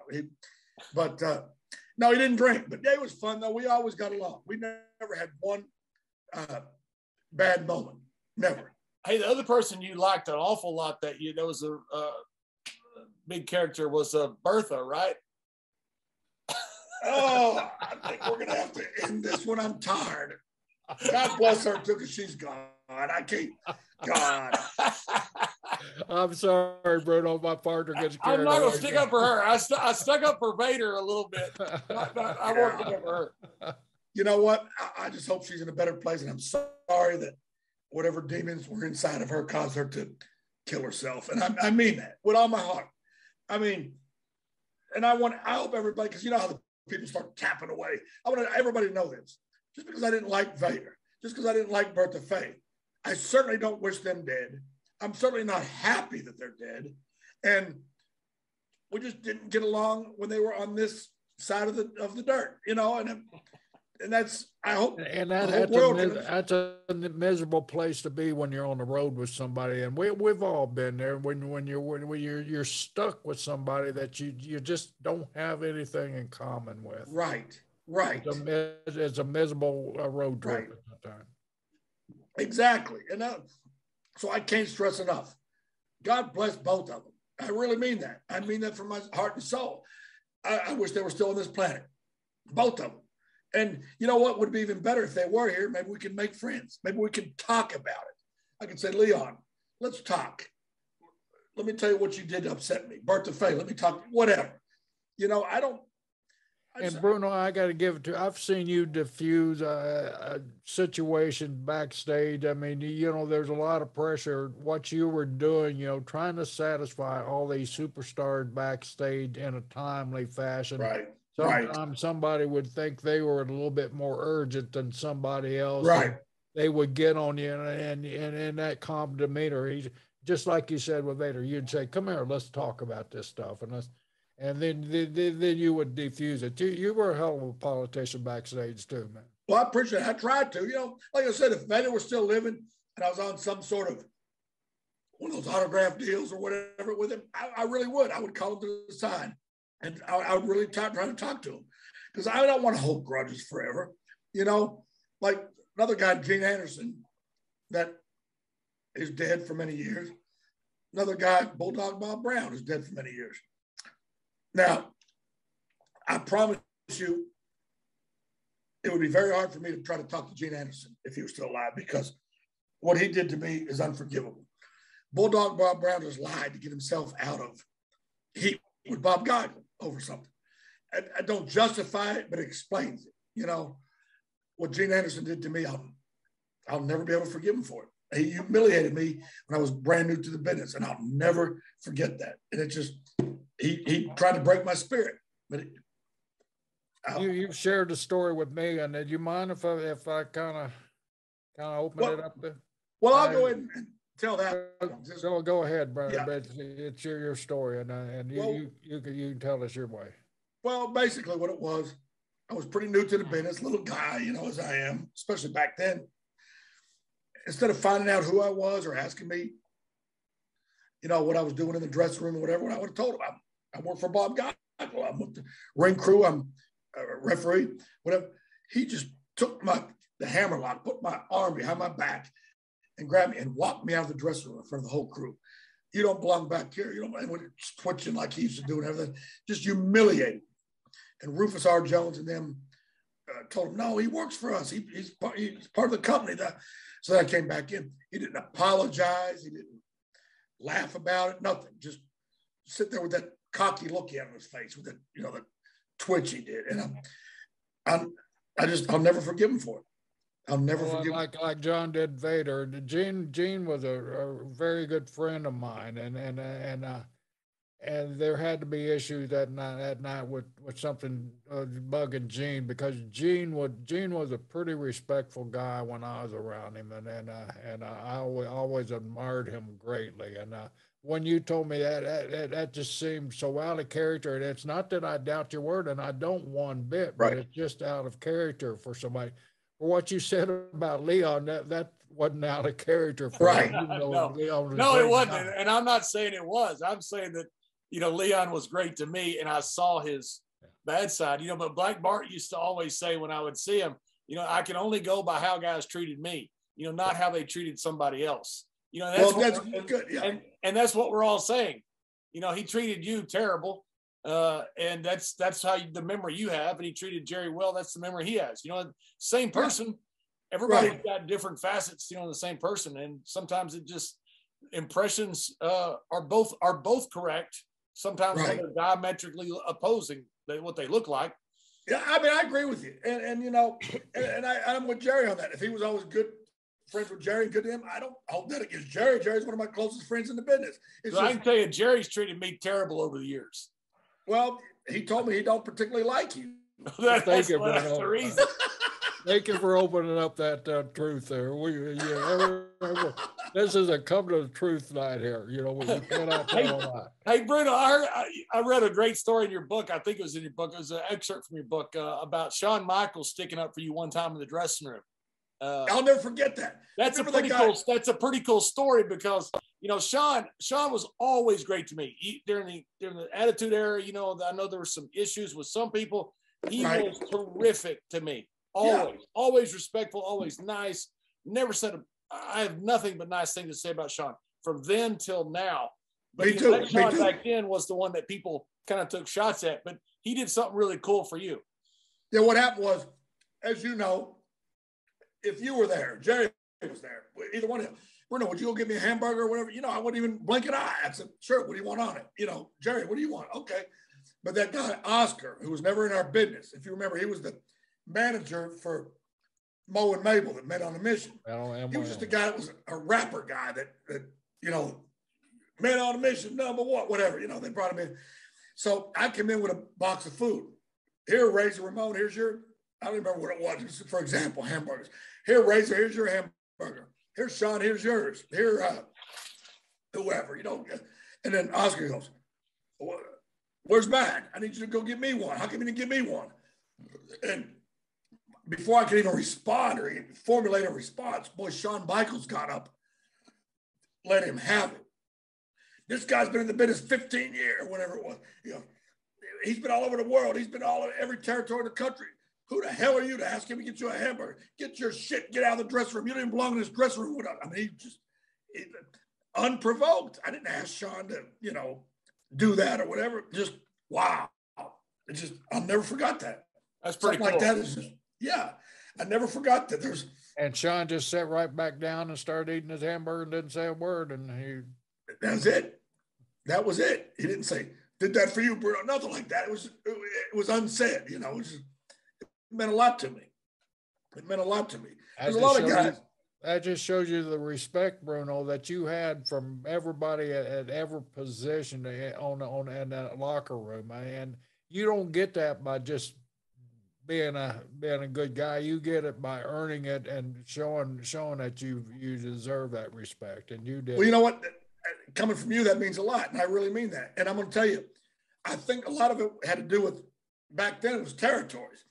In Memphis, I was like what they call a staple. You know, a lot of guys came and went, but I was always there as long as I wanted to be.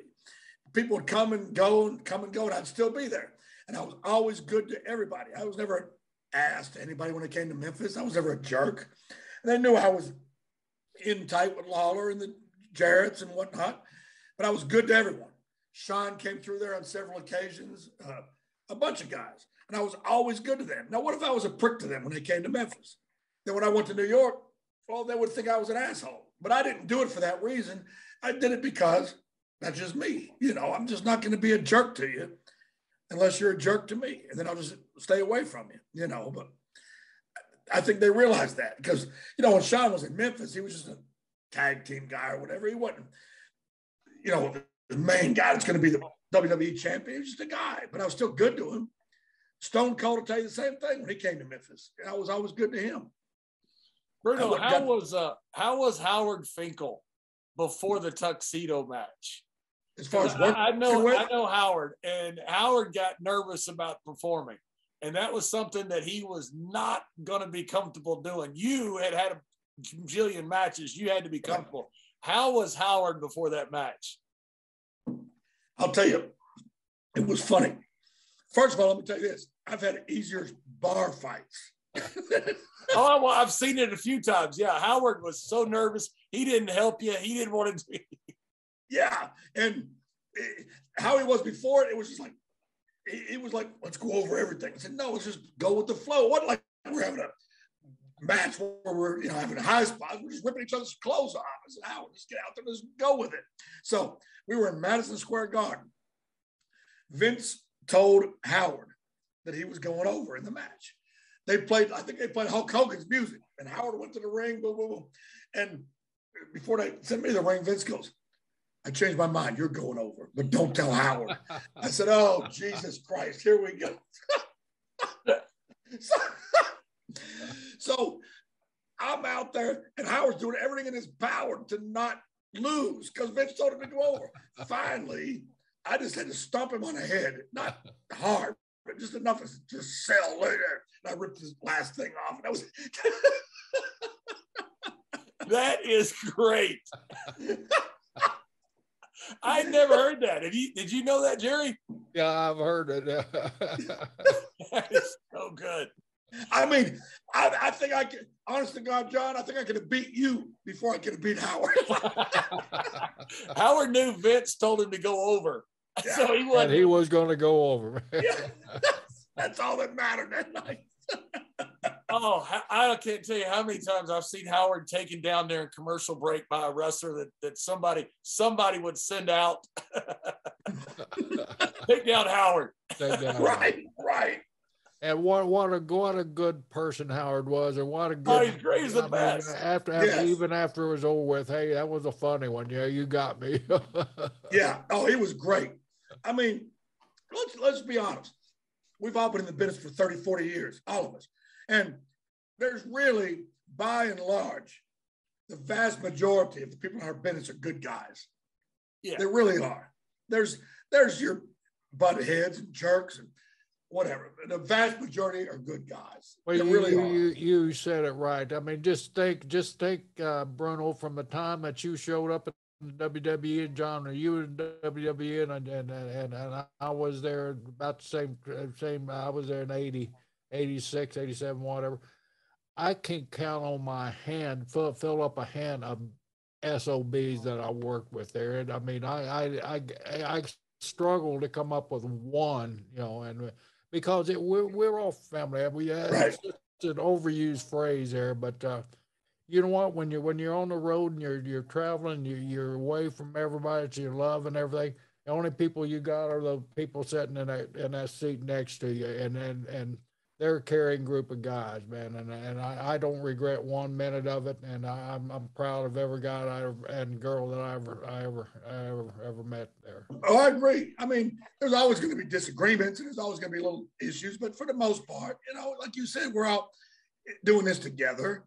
You know, there's always going to be egos and a-holes. It's always going to be, that don't mean you hate the guy, but there's always going to be egos and a-holes. Because I always remember, I could be the world champion if the guy with the pencil writes it down. That don't mean I'm the toughest or the best. If the guy with the pencil writes it down, that same guy with that pencil has got that eraser on the other end. So I could be, you know what I mean? It's just people have to understand that. And you were the women's champion. Damn right. That was the longest 24 hours of my life. Well, Harvina, you and I have something in common. We both were dressed up as women, had the worst match of the year. Right. You ain't lying about that. It was, yeah, mine set the company back 50 years. Mine set it back 100 years. We still hadn't recovered, man. Oh my God. I loved how Michael Cole interviewed you after you won the snow bathtub match, whatever it was, snow swimming pool match. And when you spoke, he goes, "Wait a minute, I recognize that voice." You've been at it. That was so good. He says, "You ain't from Pennsylvania, you're from Walls, Mississippi," and I shoved him in the. It was, and I'm gonna tell you, John, you're from the Southwest. I'm from the Deep South.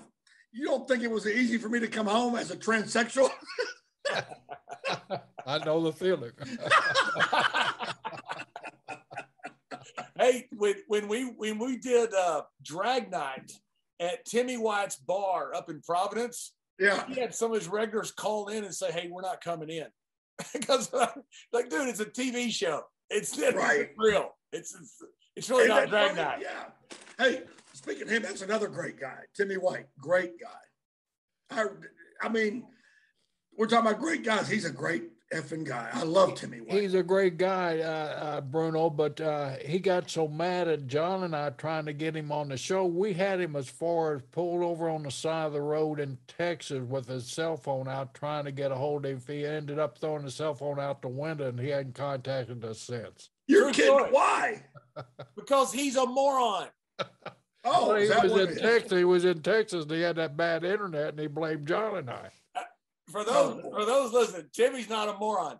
He's technologically inept. So he gets to the side of the phone. He gets outside the road, and he can't get the phone to work to do the call with us. And he starts getting mad at me and Jerry because he can't figure out his phone. Damn. Finally, he tells us to F off and hangs up on us. Damn. We had never heard him since. Wow. That's funny.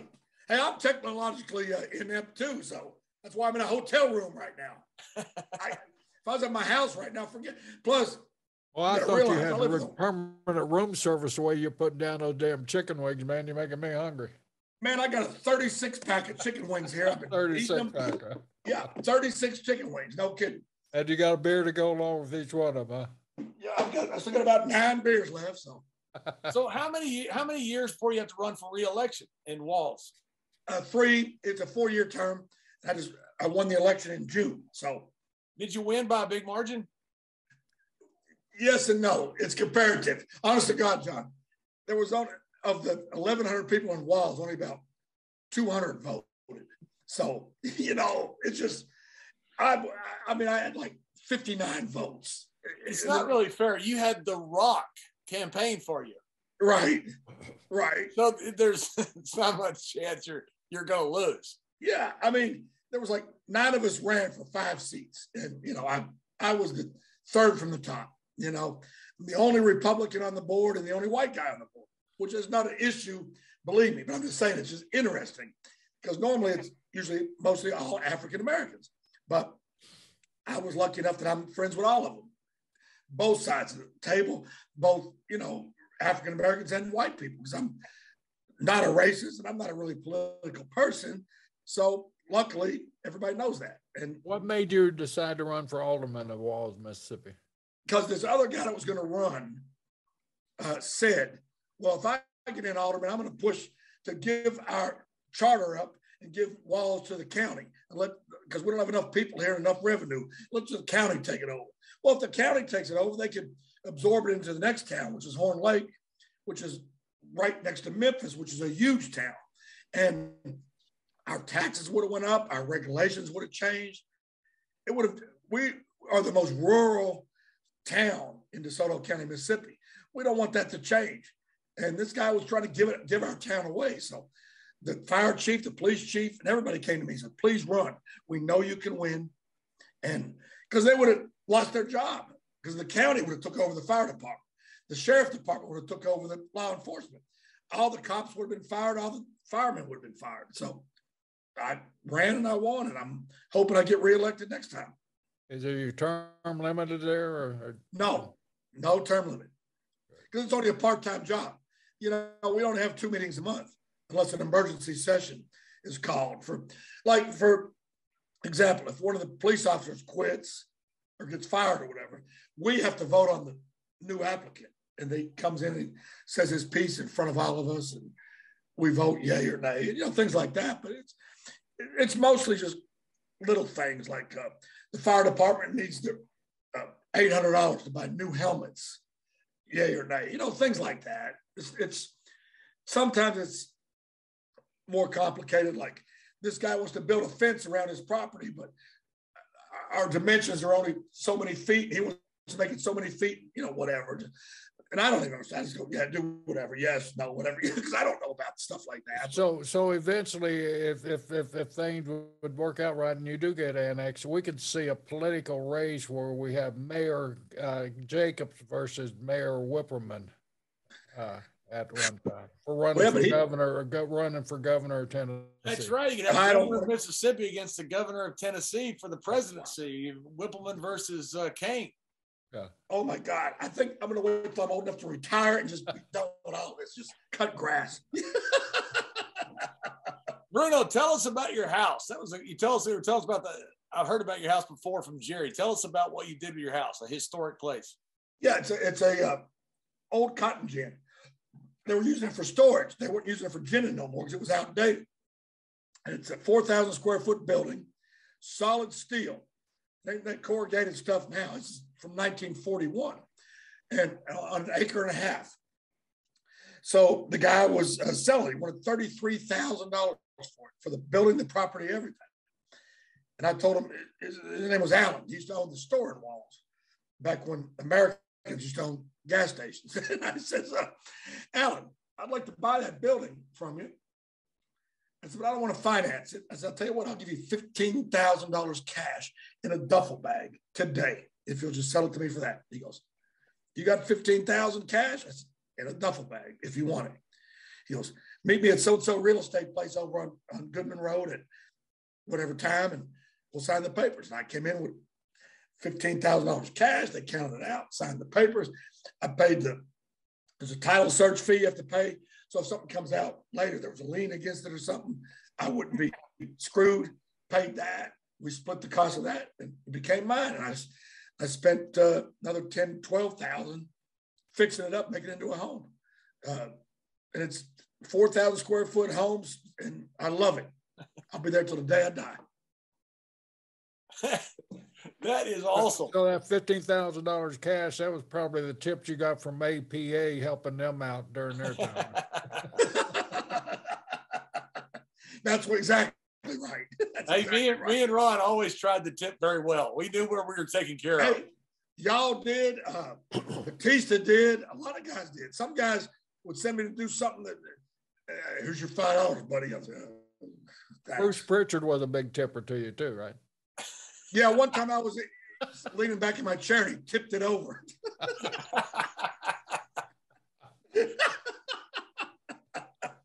If you want to lump Bruce in with Bulldog Brown and Vader, we don't mind that at all. We will not stick up for him. No, I like Bruce. I respect Bruce. I mean, I don't have nothing against Bruce. We had a love-hate relationship, but you know. Bruno, we're his only two friends and we don't like him.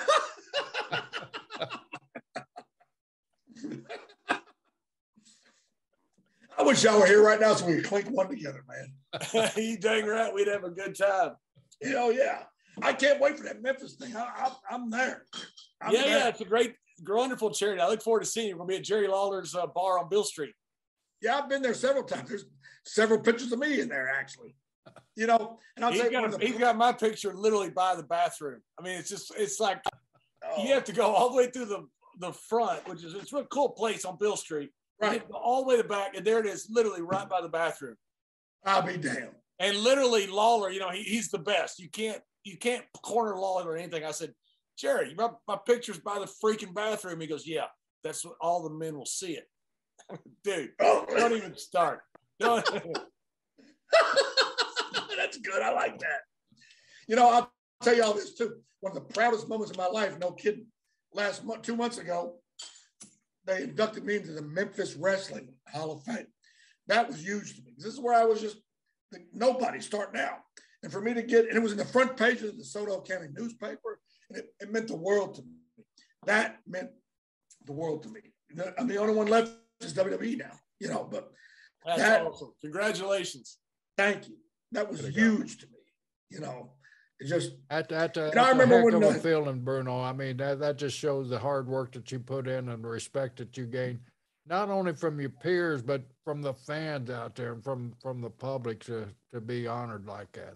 It was quite an honor. You deserve it. I mean, that's not a gift. You deserve that. And I thank you for that. And y'all are great guys. And that's why I wanted to do this thing with y'all. You know, it's just I knew we'd have a great time.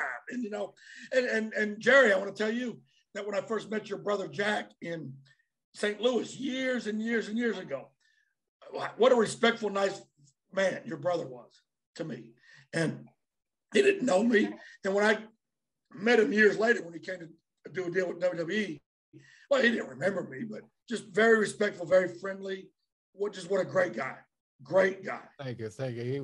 He was that. Everybody loved him because of that. You know, everybody was the same to him. You know. Yeah, he didn't. Yeah, you know who else reminds me of your brother? Not physically, but demeanor or whatever. Nick Bockwinkel was just like that too. Right. He was a really nice. Two men of class right there. 2 men of high class. Absolutely. And Pat O'Connor was always nice to me. You know, we were very fortunate, you know, come through, Bruno, you know, we through the South, the old school South wrestling, and some of those real legends of the South, like the names you just mentioned there, you know, Jack and then Lawler and Geigel and O'Connor and guys like that, and Harley races that we bumped into during our time. Yeah, I mean, so many, and some of the guys that you and me probably know that, and John probably knows that a lot of people don't even remember, like, that I liked, like Ronnie Etchison, Mike George, you know. Ronnie Etchison, yeah, what a respected man he was. Tiger Joe McCarthy, you know, some of those old guys like that. No, I didn't know him. You know, did you know Sputnik? Did you know Sputnik Monroe? Oh, sure I did. Yeah, Sputnik he drew a lot of money in Memphis. You know, he's the one that integrated wrestling in Memphis. Did you know about that? Right. Yeah. He refused to work until the promoter allowed the African Americans down on the floor with everybody. Exactly. Yeah, that's a cool legacy. Yes. And then also, he got arrested for drinking in a Beale Street bar that was blacks only. Yeah. He said, if you're going to take me to jail, let's go, because I'm going to drink here. I want to be here.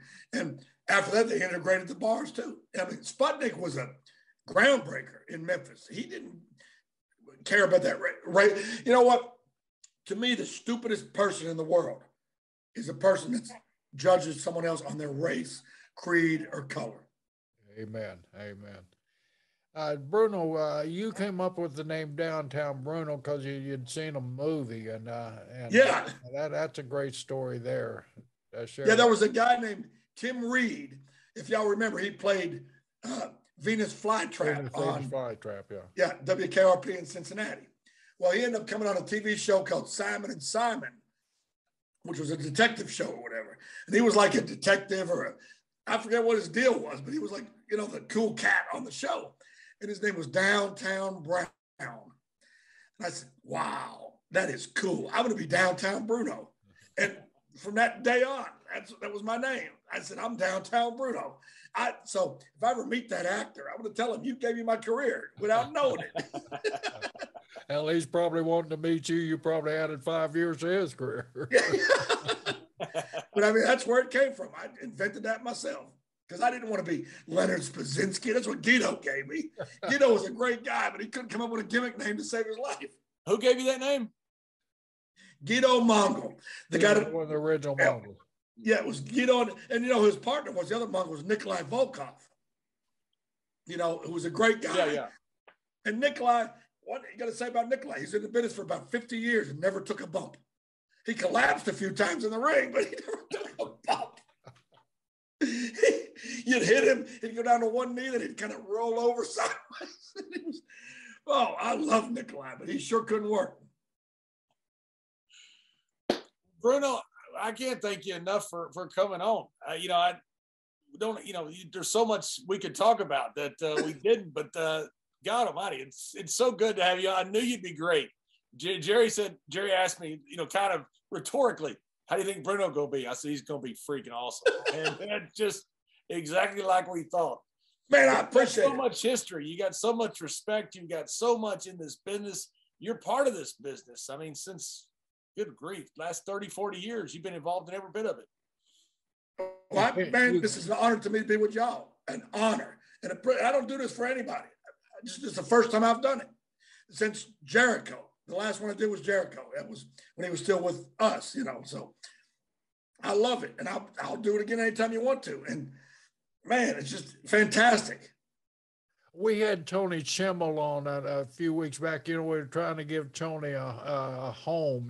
He's down here in Florida and he's basically homeless. So we wanted to get him on the air. And, he talked very highly of you, but he also told some stories. You got any Tony Chimmel? I mean, everybody can throw Tony Chimmel under the bus. You got any stories that we can throw him under the bus? Oh, Lord. Nah, nothing bad. I love Tony Chimmel. He's one of my favorite guys to have fun with. Now, honestly, I couldn't even come up with a negative thing to say about him. Other than that, he's not very handsome. But besides that,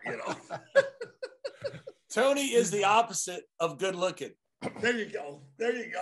But John, if good looking were here, Tony would be over there. He's not close. I get a Christmas card every year from Walls, Mississippi, and it usually says Jerry uglier than I am Briscoe on the envelope. Or Jerry the ugliest man in Florida, Briscoe in there. And it's always from Walls, Mississippi. Every time. And by the way, I got 2 Christmas cards from you this year, Jerry.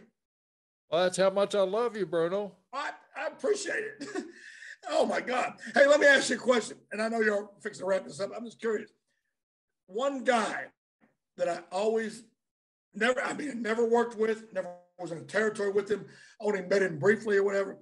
One guy that I think is probably, besides Lawler and a few others, the greatest guy I've ever watched in the ring is Don Morocco. I think Don Morocco, sometimes, when I can't sleep at night or I'm ready to go to sleep, I look at my iPad and watch his old matches. That guy is one guy I told Lawler, I wish he'd have came to Memphis and worked with Lawler. My God, if I could have managed him against Lawler, it would have been great. To me, Morocco was almost the best there ever was. I think he was. You got that. We had Morocco on our show a few weeks back. Don is so modest. I mean, he don't even talk about his career. But when I first met Don, he'd come to Florida just right before I did, and he was in an angle with Jack. And there was a babyface angle, and they turned Don heel against Jack by reversing the figure 4. And then they, Don kind of favored Jack because they both had that full head of hair, and they were very handsome guys. And Don outweighed Jack about 40 or 50 pounds.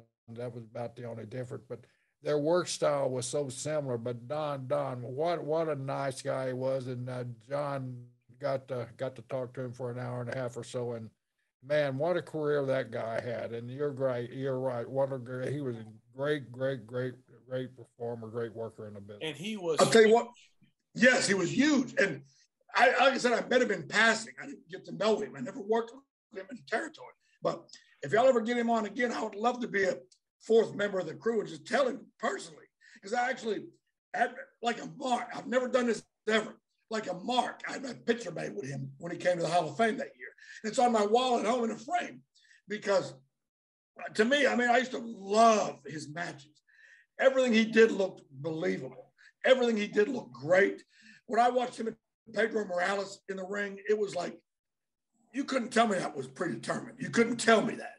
Looked like a prize fight. Those guys, man, I mean, I just admire Morocco's work more than I can't even explain it. To me, he's the best there ever was, besides a few others. But I mean, he's right up there.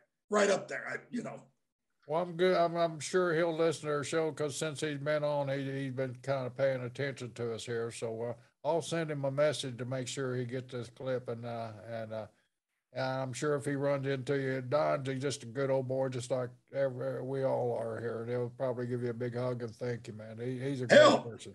Feel free to give him my number. I mean, seriously, I would love to tell him personally. No joke. I mean, for really. Oh, well, Bruno, we can't tell you how proud we are to have you on our show here. We got a little game here. I'd like you to play. It's called B Square. 5-point bump here, and I'll start out. We're going to ask you 5 little simple questions, 1-word questions, and I think I know the answer to the first one. Bud Light or Miller Lite? Bud Light. Favorite movie? Cool Hand Luke. Lou Thez or Pat O'Connor? Pat O'Connor. Greatest heel ever? Jerry the King Lawler. I'm thinking of a number, 1, 2, or 3. 2. Right. What do you mean, right, Jerry? That's such BS. What do you mean it's BS? You got it right. No, that doesn't. You can't do that. Why, how do we know that wasn't fixed? Why you saying he's a cheater or what? No, I'm saying you're a cheater. How am I a cheater? He guessed the number, John. He didn't guess the number. He guessed the number, and you said it was the right number. He got 1 out of 3 chance, and he got it right, man. Like the carnival. He grew up in the carnival, man, so he knows the part of the game. So that's right. Wait, one time, right before we go, I saw, when I was working on the carnival circuit in Europe, we wrestle in the tents, the carnivals, and, we're running around. Right. I used to go down and watch the shell game. And I mean, those things are amazing to watch. The guy has the 3 shells. You try to guess which one. Then the guy will tip his thumb, and the shell will come up, and you'll see the ball. Then the guy who's the mark will guess the wrong one, or whatever. But there's the term mark came from when you would mark somebody on the back with a piece of chalk. I've seen that done. It's so cool. They would find the patsy. Then you'd have the guy. You'd have the mark. You'd have the guy who's set up on it, who's in on it. I mean, it's such a cool thing to. Did they put a P on the patsy? No, but they'd mark the guy with chalk when he come in. The guy would welcome him in and mark him with chalk, and that way the guy would do the shell game, and the other guy would spot him, and they'd figure out. Some guy was pretty good at recognition of guys who are obviously gullible. Right. It was unbelievable. One last question, and as John been thinking about carnivals, Harvey, when you were working with the carnivals, was it a take on all comers type deal? No, they didn't do nothing like that. It was just strictly a bot show type deal. Yeah. Okay, good. Yeah. I was going to say, was you ever the mark and went in and took on one of the deals? Hey, if this guy can do it, you can do it, and have everybody lined up to take. No, I've heard about that, but no, it wasn't the deal I was at. No, nothing like that. Well, thank you again, man. It's been a pleasure here. And, man, you've made me hungry with all those chicken wings, and you made me thirsty with that Bud Light. Look, you got a lot to go, man. Wow. Yeah. That's awesome. I love y'all, man. Thank you.